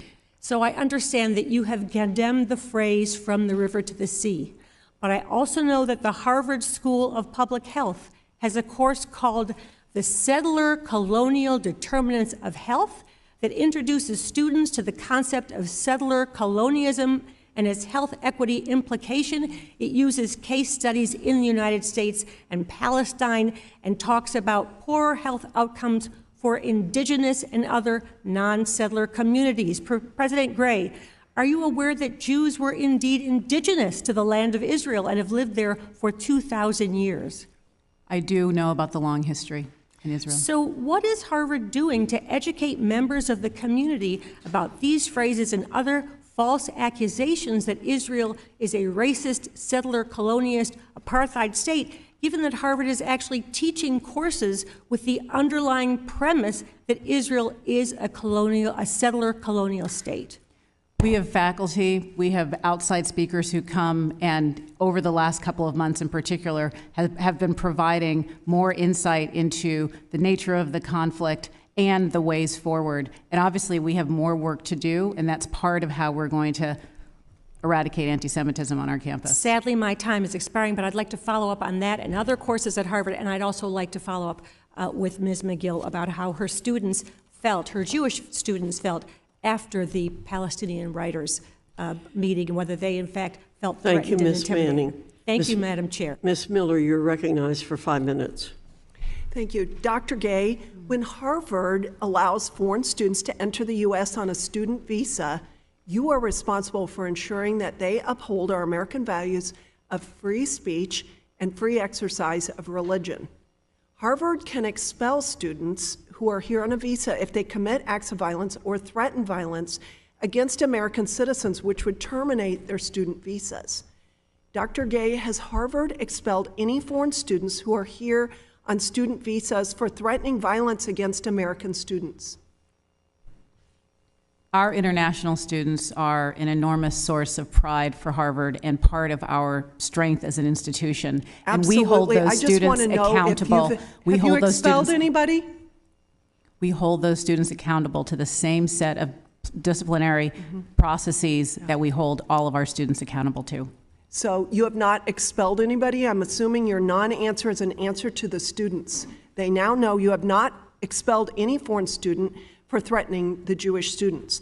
Dr. Gay, if Harvard found out that a student organization was taking money from or coordinating with a foreign terrorist organization, would you immediately suspend that student organization? So our student organizations are recognized on the condition that they comply with Harvard policies. When they violate those policies, there are repercussions. Thank you. Dr. or Ms. Magill, today you said that you defend free speech at UPenn and follow the U.S. Constitution to determine your speech guidelines.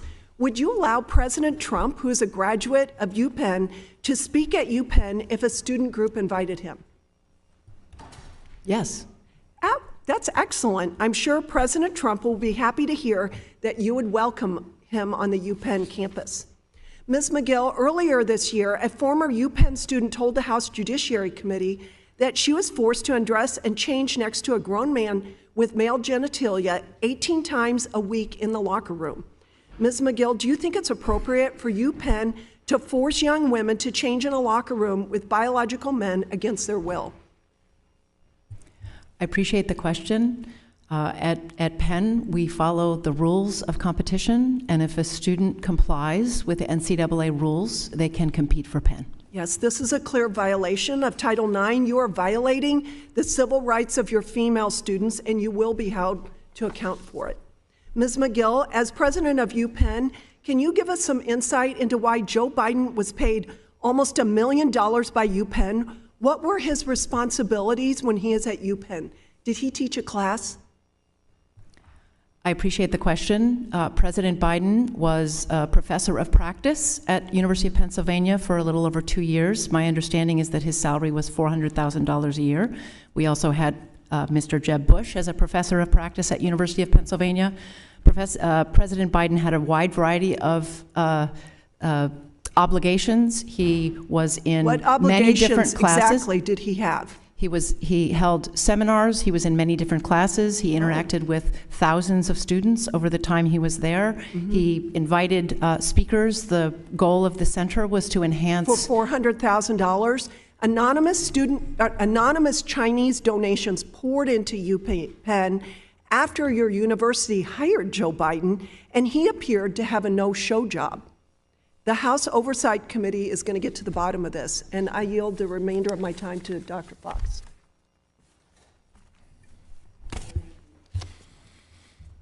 Thank you very much. President Magill, on Sunday I received a letter from the Wharton Club of Israel outlining their efforts to secure a briefing for you and other leaders of your campus by a representative of the Israeli Defense Forces. We have seen significant efforts to deny the seriousness of Hamas's terror on October 7th. So I assume providing your campus leadership information about what actually happened would be helpful as you address the explosion of anti-Semitism. Unfortunately, they said they were informed by your office that briefing will not happen this calendar year. That leaves the impression that you don't want the information, President Magill. Will you commit to getting a briefing schedule before the end of the year from the IDF? Madam Chairwoman, I do not in any way deny the brutality and barbaric nature of the Hamas attack on October 7th. We in Congress have had a briefing and seen the films. I receive many invitations. I do have to attend to my calendar. Dr. Kornbluth, will you hear what these people have to say? I will hear what anyone who wants to give me information wants to say. Thank you. I yield back. Mr. Bowman, you're recognized for 5 minutes. Thank you so much, Madam Chair, and thank you to our witnesses for being here. Really appreciate you taking the time and sharing your experiences and expertise during this very difficult time. Quick yes or no question. Do you all feel that education globally is very important in addressing the issue of anti-Semitism? You could just shake your head or say yes. Yes. Absolutely. Education's key. Okay. Thank you for saying that. I'm asking that question because, you know, a lot of this conversation has been framed around, you know, holding students accountable for their threats or violence towards Jewish students as they should be held accountable, absolutely. And some of it has been framed around, you know, additional punishments, of course. But there's been a lot of political pandering discussed here without the action that goes with the accountability and the condemnation that must happen when we see anti-Semitism as it raises its head. And what I mean by that is I introduced something called the Great Replacement Theory Resolution, and I wanted us as Congress to condemn the Great Replacement Theory.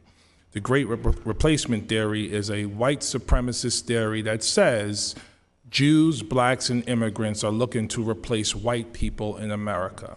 I introduced that theory last Congress. It passed along Democratic lines. I don't believe any Republicans voted for that particular resolution. In addition, my colleagues on the other side of the aisle continue to look to cut funding to the Department of Education, which will be critical to helping us fight anti-Semitism. In addition, we have discussed already cuts to the Office of Civil Rights that my Republican colleagues support. That also is critical to fighting anti-Semitism. I would also add cuts to the Department of Health and Human Services as part of this conversation. So absolutely we must condemn, absolutely we must hold people and students accountable.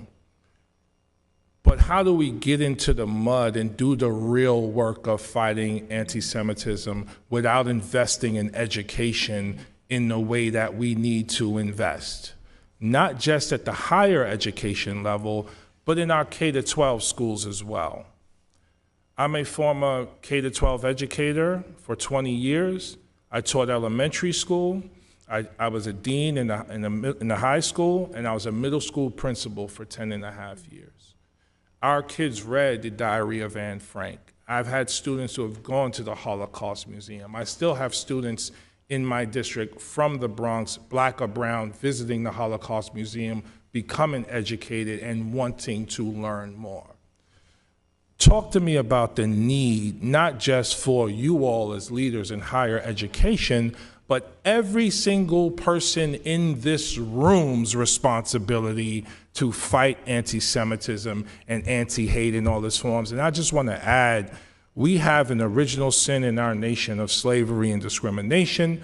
That sin continues to evolve as segregation, separation, and a lack of understanding and empathy of knowledge of each other. Can you just speak briefly to all of that? We'll start here and go down the line. Yes, thank you, Congressman Bowman. This actually echoes what I had said earlier, which is it's every single one of our responsibility, and this is why I am heartened by the full MIT community taking up this problem. It's a human problem, yes, person to person. So I appreciate what you had to say about this. I want to add that I'm so glad that you raised K through 12, because everybody here is talking as if what has happened on the college campus happened de novo, and those kids came to campus and they never had an education before. So we need to be teaching about anti-Semitism, not just the Holocaust, anti-Semitism and racism in America. And our kids live in segregated communities. So you have white kids living with white kids, black kids living with, they never interact with each other. They don't go to school together. They don't know each other. So of course hate is going to be a major part of our society if we continue to have segregation in our communities, in our homes. I'm sorry, please. Congressman, I so appreciate what you asked, and I think one of the thoughts I have is that the immediate action is very important, and the calling out of the hateful action, and for the longer term, it's an all societal education obligation, as well as every one of our responsibilities to be fighting anti-Semitism. Thank you, Dr. Gay. Thank you so much for your question. We have spent a lot of time here talking about the importance of accountability for behavior that crosses the line. We've talked about how important it is to denounce language that offends our values. As we should. But it's, as we should, but ultimately the path forward is education. It's education about the history of this hate and this bigotry. It's also education about how it manifests in the present and what modern anti-Semitic tropes look like. And it's also education about how do you actually engage in civil dialogue on really complex and divisive issues. Thank you so much. I yield back. Ms. Letlow, you're recognized for 5 minutes. Thank you, Dr. Fox. To our university presidents, yes or no, have you established rigorous programs and rules to address and prevent sexual harassment and violence against women on your campuses? Yes or no? Dr. Gay? Yes. Yes. Ms. Magill? Yes. Yes. Yes. Thank you. Please bear with me, because as a mom, a daughter, and a woman, what I'm about to share is hard.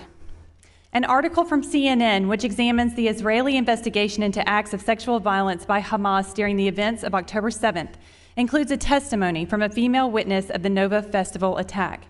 Quote, "They bent someone over, and I understood he was raping her. And then he was passing her on to someone else. The woman who was not identified said of what she saw. Quote, she was alive. She stood on her feet and she was bleeding from her back. I saw that he was pulling her hair. She had long brown hair. I saw him chop off her breast and then he was throwing it toward the road. Tossed it to someone else and they started playing with it. The witness added, I remembered seeing another person raping her, and while he was within her, he shot her in the head. This is just one of hundreds of accounts of sexual assault that happened on October 7th. Dr. Gay, an article in the Harvard Crimson dated October 10th, includes a statement from the Harvard Undergraduate Palestine Solidarity Committee, co-signed by 33 other student organizations at Harvard. I'd like to read the statement to you. Quote, we, the undersigned student organizations, hold the Israeli regime entirely responsible for all unfolding violence.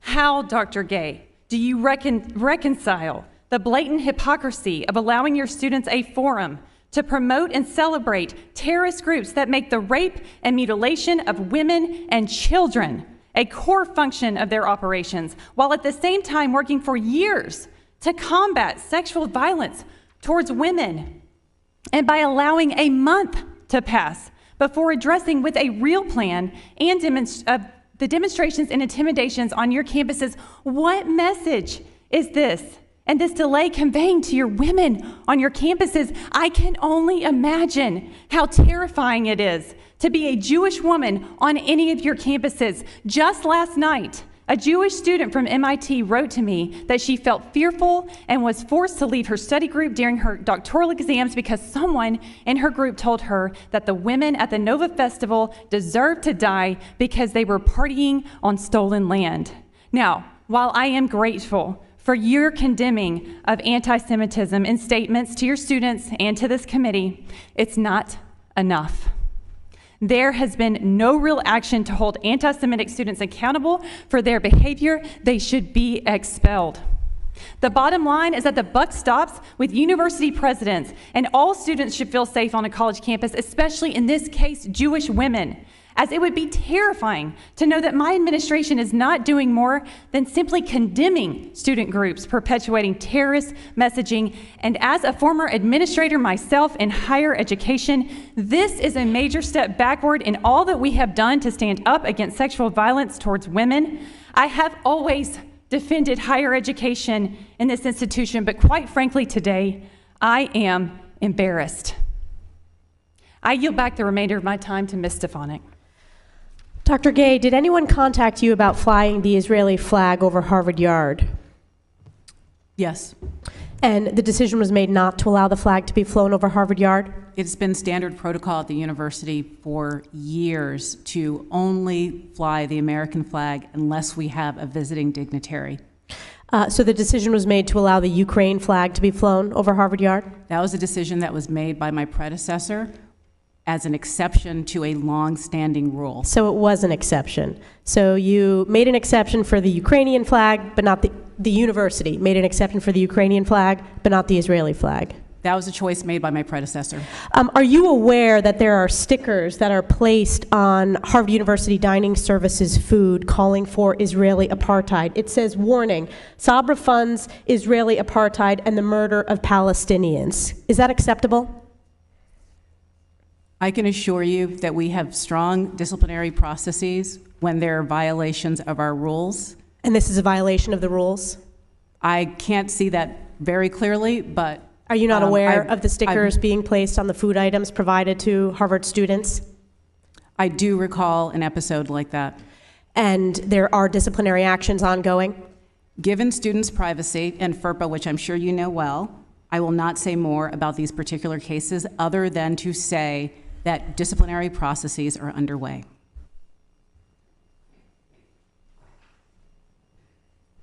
Thank you. Ms. Leisure-Fernandez, you're recognized for 5 minutes.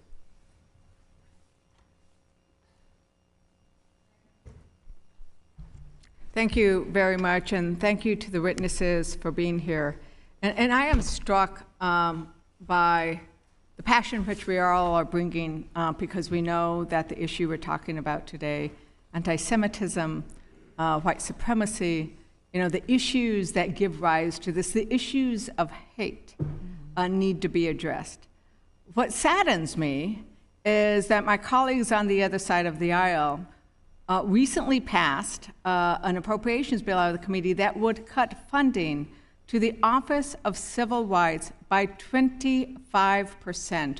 We know that we must investigate these and hold universities, including your universities, or the universities in my home state of New Mexico, accountable if they do not protect students from anti-Semitism, if they do not protect students from Islamophobia, if they do not protect students from the many versions of hate that we too often see in our communities. So I would urge and encourage and ask and plead with my colleagues to fully fund the Department of Education and the Office of Civil Rights so we could go after those instances where universities fail to do what they're required to do. Recently, I sat with students from New Mexico, from the University of New Mexico, to ask them to share with me so I could bring their stories here about what are you facing on our campus back home. And sadly, the stories I heard would make your heart cry. They made my heart cry. We heard from Sephardi students who were proud of the heritage they bring with them, having suffered through, for their minds, the Inquisition. We heard from Ashkenazis whose parents and grandparents are there, a lot younger, so grandparents and great-grandparents, suffered through the Holocaust, and how there is a normalization. They are worried about the fact that anti-Semitism is now being normalized.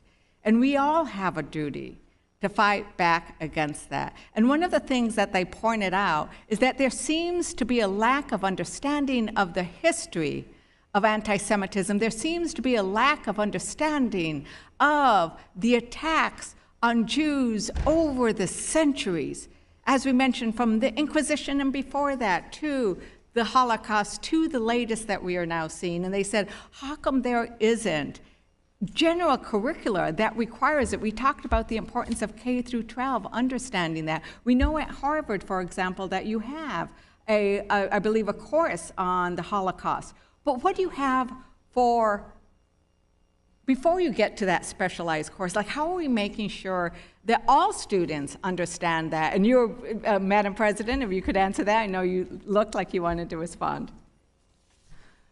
You're making an excellent point. So already in our curriculum, there are so many opportunities for students to learn more about the relevant history. But I think one of the things that has become apparent over the last couple of months is that we have to find ways of making that education more broadly available to our campus community, to all of our students, and also to our faculty and to our staff. And we have work to do on that for sure. And because this idea that Jewish students and that Jews are not indigenous to these lands, I think is something that needs to be pushed back against, right? And some of these false narratives, I think, are really important. And I think one of the questions then is, what do we do when there has been that loss of faith? When students at UNM say, we're being told we're not from that land, right? And students who are indigenous, you know, who share both, you know, heritage of the Sephardi, heritage of the Zuni Pueblo, heritage of being Latino, who want to and deserve to be able to claim it all. Like I would ask, and maybe Dr. Nadell, or I think you wanted to say something, how do we regain that trust? So what you're saying is really, really important. We're making a real effort to educate our students on the history of the Middle East. Our Center for International Studies has organized an online course and really understanding the facts. The other thing I do want to say, though, about your comments on the Holocaust, as the last survivors of the Holocaust are passing away, it really behooves us to make sure our students at all levels understand the history of the Holocaust. And as you say, this starts at K-12, not just once they get to us at university. Dr. Nadell, did you want? I would just add that the magical word, online, we can really reach millions and millions of people with online programs about this history. Thank you. And with that, my time has expired, and I yield back. Thank you, Ms. Leisure Fernandez. Mr. Kiley, you're recognized for 5 minutes. President Gay, a few months ago, the Foundation for Individual Rights in Education released its rankings of how good colleges are at protecting free speech. And out of 248 schools ranked, Harvard ranked dead last, number 248th. In fact, it was the worst score in the history of the rankings, 0 out of 100. Now, you've quibbled with the study, the methodology, but you don't get to be dead last without there being some truth there. And yet, in the aftermath of October 7th, including several times today, you've repeatedly stressed Harvard's commitment to free speech. You've certainly been more outspoken about free speech after October 7th than you were before. I don't think there's any doubt about that. So anyone looking at this objectively will see that you had literally the worst record in the country on free speech. And it was only once chants of globalize the Antifa started disrupting classes and harassing students that you suddenly became a stalwart for free speech. Do you understand why that's troubling to people?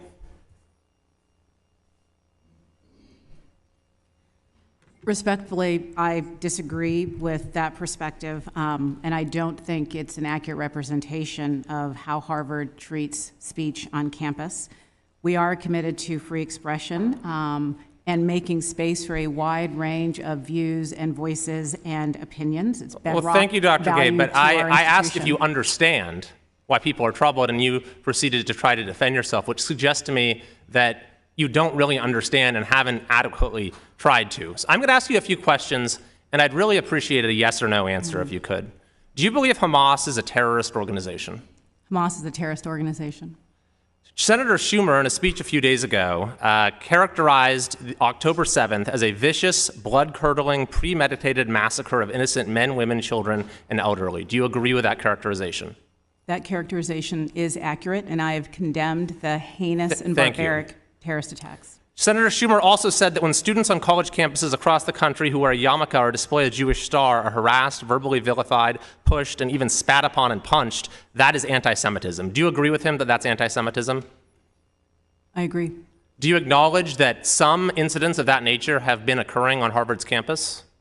I have been talking with students over the last couple of months, and they have shared searing testimony about some of the things that they have experienced. And I'm glad you've made that outreach. But if you were talking to a prospective student's family, a Jewish student's family, right now, could you look them in the eye and tell them that their son or daughter would be safe and feel safe and welcome on your campus? We are absolutely committed to student safety. And yes, to but I making didn't sure ask that question about your commitment. I said, could you look them in the eye right now, the family of a prospective Jewish student, and assure them that their son or daughter would feel safe and welcome on your campus? We are taking every step to ensure their physical and their psychological safety. So yes or no to and my I stand question, though. by Did that. you want to answer it? I guess I have not. answered your question. If, would you say that a person who is an avowed neo-Nazi is someone that you would want to be part of the Harvard community? Those are not consistent with Harvard's values, but at the same time, we allow a wide berth for free expression. But the question was, would you variety of want views. such a person who is an avowed neo-Nazi to be part of the Harvard community? Yes or no? Those are not consistent with Harvard values. So you would not want such a person to be part of the community? Those are not consistent with Harvard values. Would you want someone who has called for the eradication of the Jewish people to be part of the Harvard community? Again, those are not consistent with Harvard values, where we are committed to making Would you no want space someone on who our has campus called for the elimination of the anti-Semitism. state of Israel to be part of the Harvard community? There is no place at Harvard for anti-Semitism. But the elimination of the state of Israel, someone who advocates for that, is that someone you'd want to be part of the Harvard community? There is no place for anti-Semitism at Harvard. You're not answering my questions very well, Dr. Gabe, so I'll move on. You've said today that you're proud of Harvard's initial response, the initial steps Harvard has taken in the immediate aftermath of October 7th. But one of your predecessors, Dr. Larry Summers, was anything but proud. He said that in his 50 years of Harvard affiliation, I have never been as disillusioned and alienated as I am today. The silence from Harvard's leadership has allowed Harvard to appear at best neutral towards acts of terror against the Jewish state of Israel. Looking back, is there anything you would have done differently in the aftermath of October 7th? So to be clear about what I was doing on October 7th, it was identifying whether or not we had any faculty or Is there students anything who you were would have Israel. done differently? Had I known that the statement issued by the students would have been wrongly attributed to the university, I would have spoken sooner about it, but I was focused on action that weekend, not statements. Well, I appreciate you saying that, but it's clear for me from your testimony, President Gay, I don't think you're a person of any kind of prejudice yourself, but you clearly seem to believe that that the forces of anti-Semitism are a constituency that needs to be catered to. I think that's clear from your silence, from the carefully parsed statements, from the Orwellian passive voice, and unfortunately, that message was heard loud and clear by the forces of anti-Semitism on your campus and has reverberated across American higher education and seeped into our broader culture. So we need fundamental cultural change on university campuses. Thank you, Mr. Kiley. Mr. DeSanya, you're recognized for 5 minutes. Thank you, Madam Chair. I want to thank the witnesses and just comment. I guess this is the best and worst of times from my perspective for this committee, that looking at the panel and the positions you hold are not something that I could have imagined when I went to college many years ago. So thank you for your vocations. I mean that with all sincerity, not your careers. Dr. Gay, I want to just mention last night I had a wonderful conversation with a dear friend who I started my friendship with at your institution. Gabby Giffords and I were both in state and local government. We went to that program, and it was a wonderful experience. And it was one of those examples of where academia interacted with the real world and the world of action. So I want to thank you for that. Dr. Nadell, I wanted to talk to you as somebody from the Bay Area and very involved with technology for many years about its impact on our public discourse, on hatred, on anti-Semitism, on racism. I'm reflecting on a Berkeley professor, Michael Goldhaber, I think. Let me check. Yes, he's the Cassandra of the internet, according to the New York Times, where 30 years ago he predicted that once people started to connect with technology, that the sociology of reality and knowledge would change. And I would say this hearing is a comment to that. So could you comment on social media's impact on anti-Semitism and hatred, both in academia and as you see it in your research? Thank you for the question. Social media has been probably the most destructive force for spreading anti-Semitism ever imaginable. Certainly in my own lifetime. When a pop star like Kanye West can put out a few messages that are anti-Semitic, and he has millions and millions of followers, and in the wake of that, Jewish students were also feeling terribly unsafe and insecure. And we have seen this over and over, and we have seen it harnessed not only from the left, but we've also seen it harnessed from the right. Social media and various chat forums, various different platforms were used to create the Unite the Right rally in 2017. And of course, the man who's been convicted of murdering 11 people at the Tree of Life Synagogue also posted on social media that he wasn't waiting any longer and he was going in. So it's been terrible. And there's been so much really good research and writing on the subject matter in the last 10 years, where I'm thinking about The Shallows from Nicholas Carr in 2005, where his research shows that globally our skulls are actually decreasing because of how we retain and absorb information. So all of this on the educational side, and I'll ask, maybe starting with Dr. Gay, this is about the short-term political moment that we're in, but I'm equally concerned with, and I've had this conversation with the chair and the ranking member, about what you see in education, that our brains are changing because how neuroscience and everything we've learned because of research about how this works in the last 50 years. But until the Congress figures out how we roll in this committee, what is it doing to young people? In Nicholas Carr's book, in The Chaos Machine, Susan Lin, a distinguished member of your faculty, I just had a lovely conversation about her book, about who's minding our kids. I can't help but ask this question because it's part of the larger long-term problem that this committee really should be dealing with in a nonpartisan, thoughtful way. What do you see when it comes to cognitive development and your students? So recognizing that I'm not an expert, particularly on adolescent development or on social media, but will share an observation, which is that one of the things that's been laid bare over the last couple of months is how ill-equipped the community is and has been to deal with dialogue in moments of crisis. And instead, what is substituted for that is the social mediaification of dialogue. It's intemperate, it's ahistorical, and just mean. And it's a way of engaging that has been deeply socialized through social media and is reflexive for a lot of the students on our campus. Dr. Kornbluth, just because I just finished a book, Reestablishing Conversation, by one of your faculty who talks about this. Yes. Maybe you can just briefly. No, I agree completely with President Gay, and I would say that, social media is like a drug, right? It's addictive, and it reinforces over and over again messages regardless of their truth. And so as educational communities, we need to strive for making sure our students know truth and speak to each other as human beings. That's beautiful. Thank you, Madam Chair. Hopefully we can have a further discussion about that particular issue in this committee. I yield back.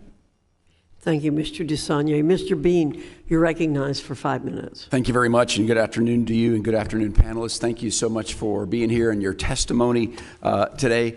There's a problem in your testimony, and I don't know if you know it. You've testified that you value free speech so much that it doesn't harm.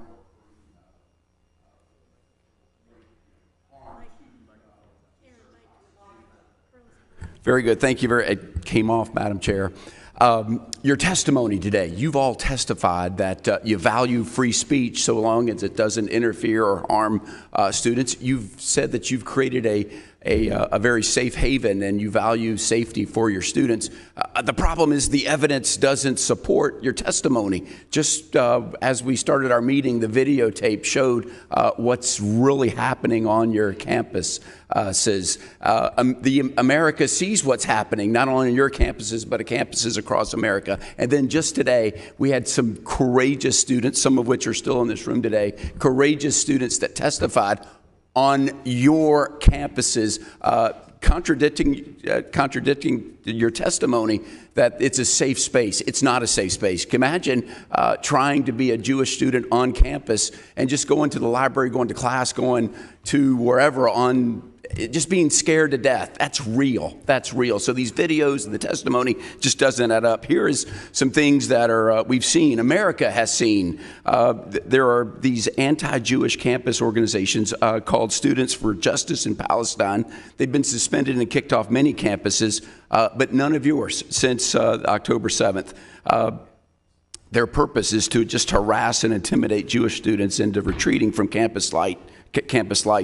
President Gay, there are numerous videos of Students for Justice in Palestine. At Harvard, they're known as Palestine Solidarity Committee, assaulting, intimidating Jewish students on your campus. When Palestine Solidarity Committee took over University Hall, instead of removing them, your administration gave them burritos. President Kornbluth, in one of the most observed, crazy campus incidents of the past 2 months, a viral video went of a math professor at MIT handing his lecture over to MIT's version of Students for Justice in Palestine, the MIT for Palestine Coalition, who invoked lies and just called for hatred and harm against Jewish students.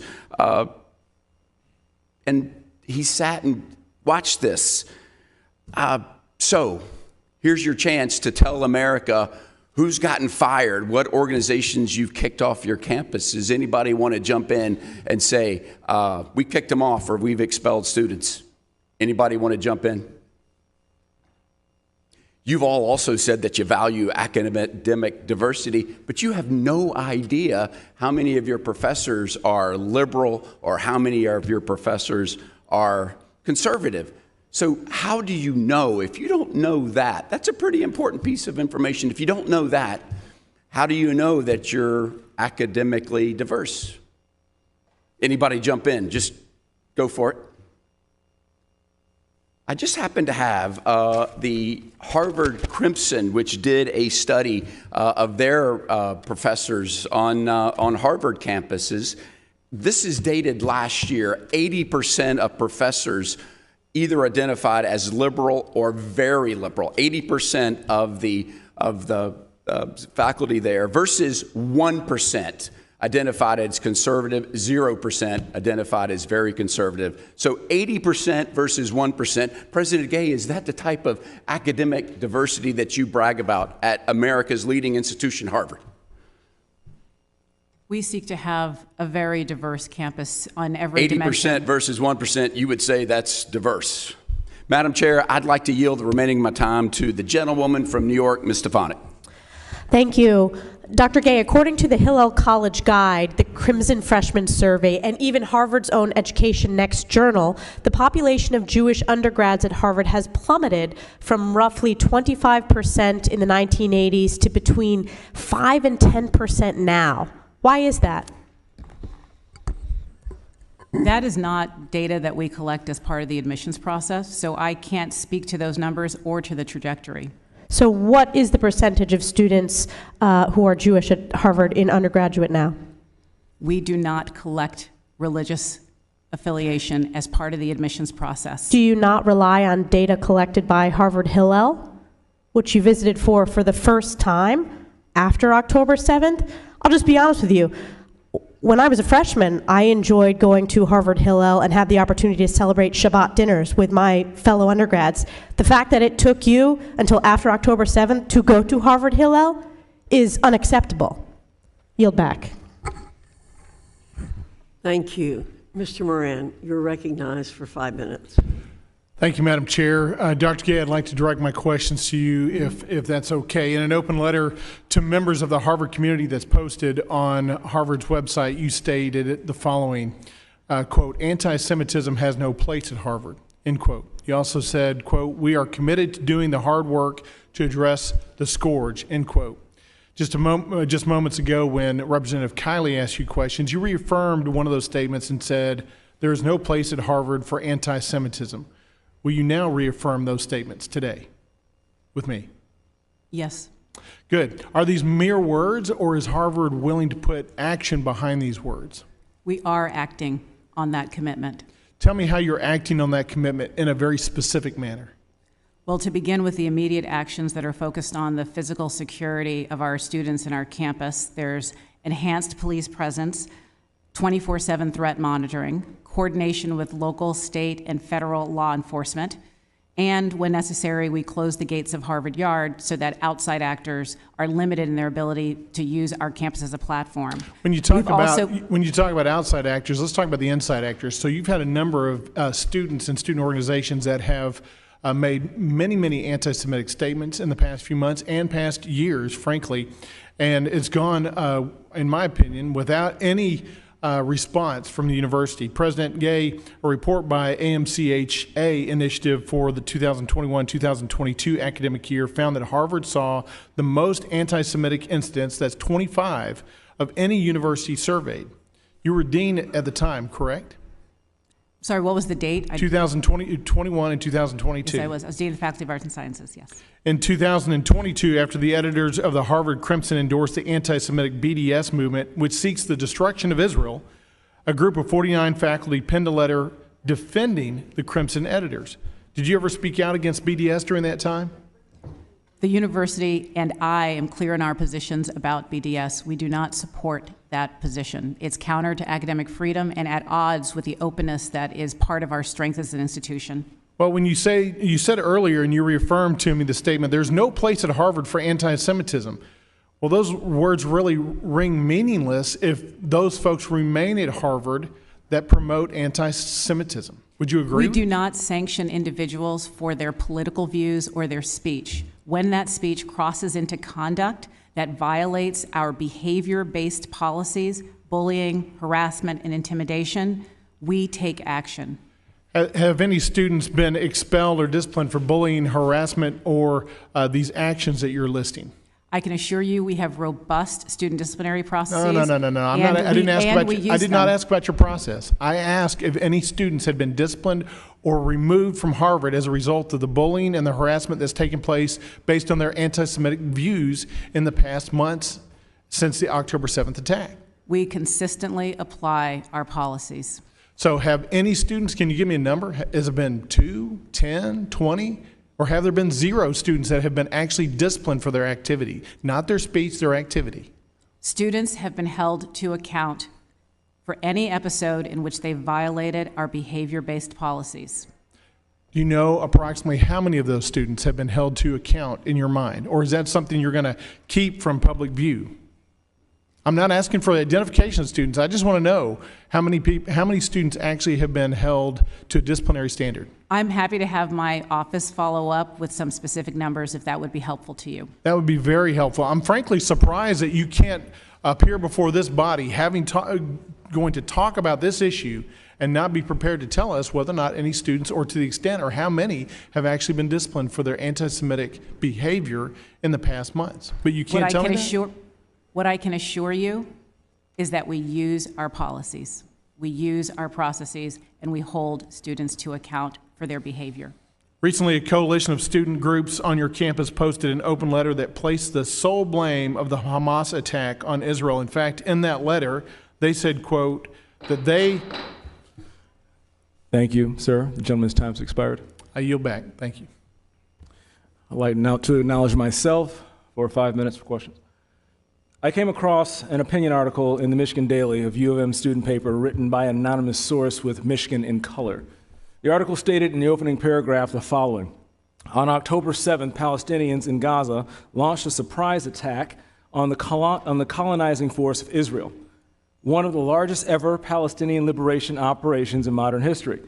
They invaded colonial settlements, bulldozed territorial walls, and captured Israeli soldiers. Although any violence is unconscionable, the rebellion was unavoidable. This makes me think of a recent book written by Barry Weiss that seeks to define anti-Semitism. Anti-Semitism successfully turns Jews into the symbol of whatever a given civilization defines as its most sinister and threatening qualities. When you look through the dark lens, you can understand how under communism, the Jews were the capitalists, how under Nazism, the Jews were the race contaminators. And today, when the greatest sins are racism and colonialism, Israel, the Jew among nations, is being demonized as the last bastion of white racist colonialism, a unique source of evil, not just in the region, but the world. Whatever the role the Jews are needed for, well, that's the part they are forced to play. And that's the part they are forced to play on your campuses, which is why you're here today. Now, I know this article did not come out on your campuses, but this rhetoric is in lockstep with much that we've seen on campuses today, and much of the heinous attacks against Jews we've seen throughout the 19th and 20th centuries. I want to ask for the record, because many of us here on Capitol Hill hear from our public and our constituents that you are failing to create space where issues of the day are debated without fear of cancellation or ostracization.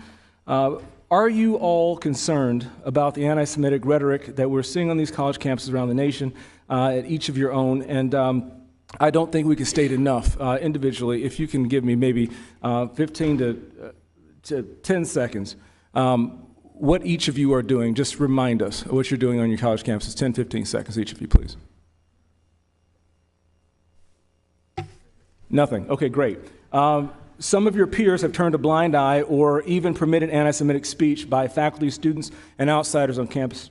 The question today is, again, what you're doing about it. I got silence a couple of seconds ago. Maybe you've been given a couple of seconds to think about it. But I'll make this easier. Would each of you commit to conducting a review of what is taught and promptly report back to this committee with recommendations on how to address these topics? Okay, I'll take silence as a no. I want to just say that I'm greatly concerned that students are being taught to view certain groups as oppressors, and now apparently that includes Jewish people. And the silence on my two direct questions, I think, serves as a glaring answer for your lack of commitment for standing in opposition. I fear our future and the future of our nation when oppression is used so generally to green light reverse discrimination by people that hide behind your institutions and this institutional leaders themselves. So with that, I'm just going to go ahead and move on, because I don't think you have any satisfactory answers for me. The House is currently in a series of votes, and members need to be on the House floor. As such, the committee shall stand in recess until immediately following this last vote. I urge my colleagues to return quickly to the hearing following votes, and I appreciate the patience of our witnesses and the audience. I would ask that you all remain in your seats so our witnesses are able to leave.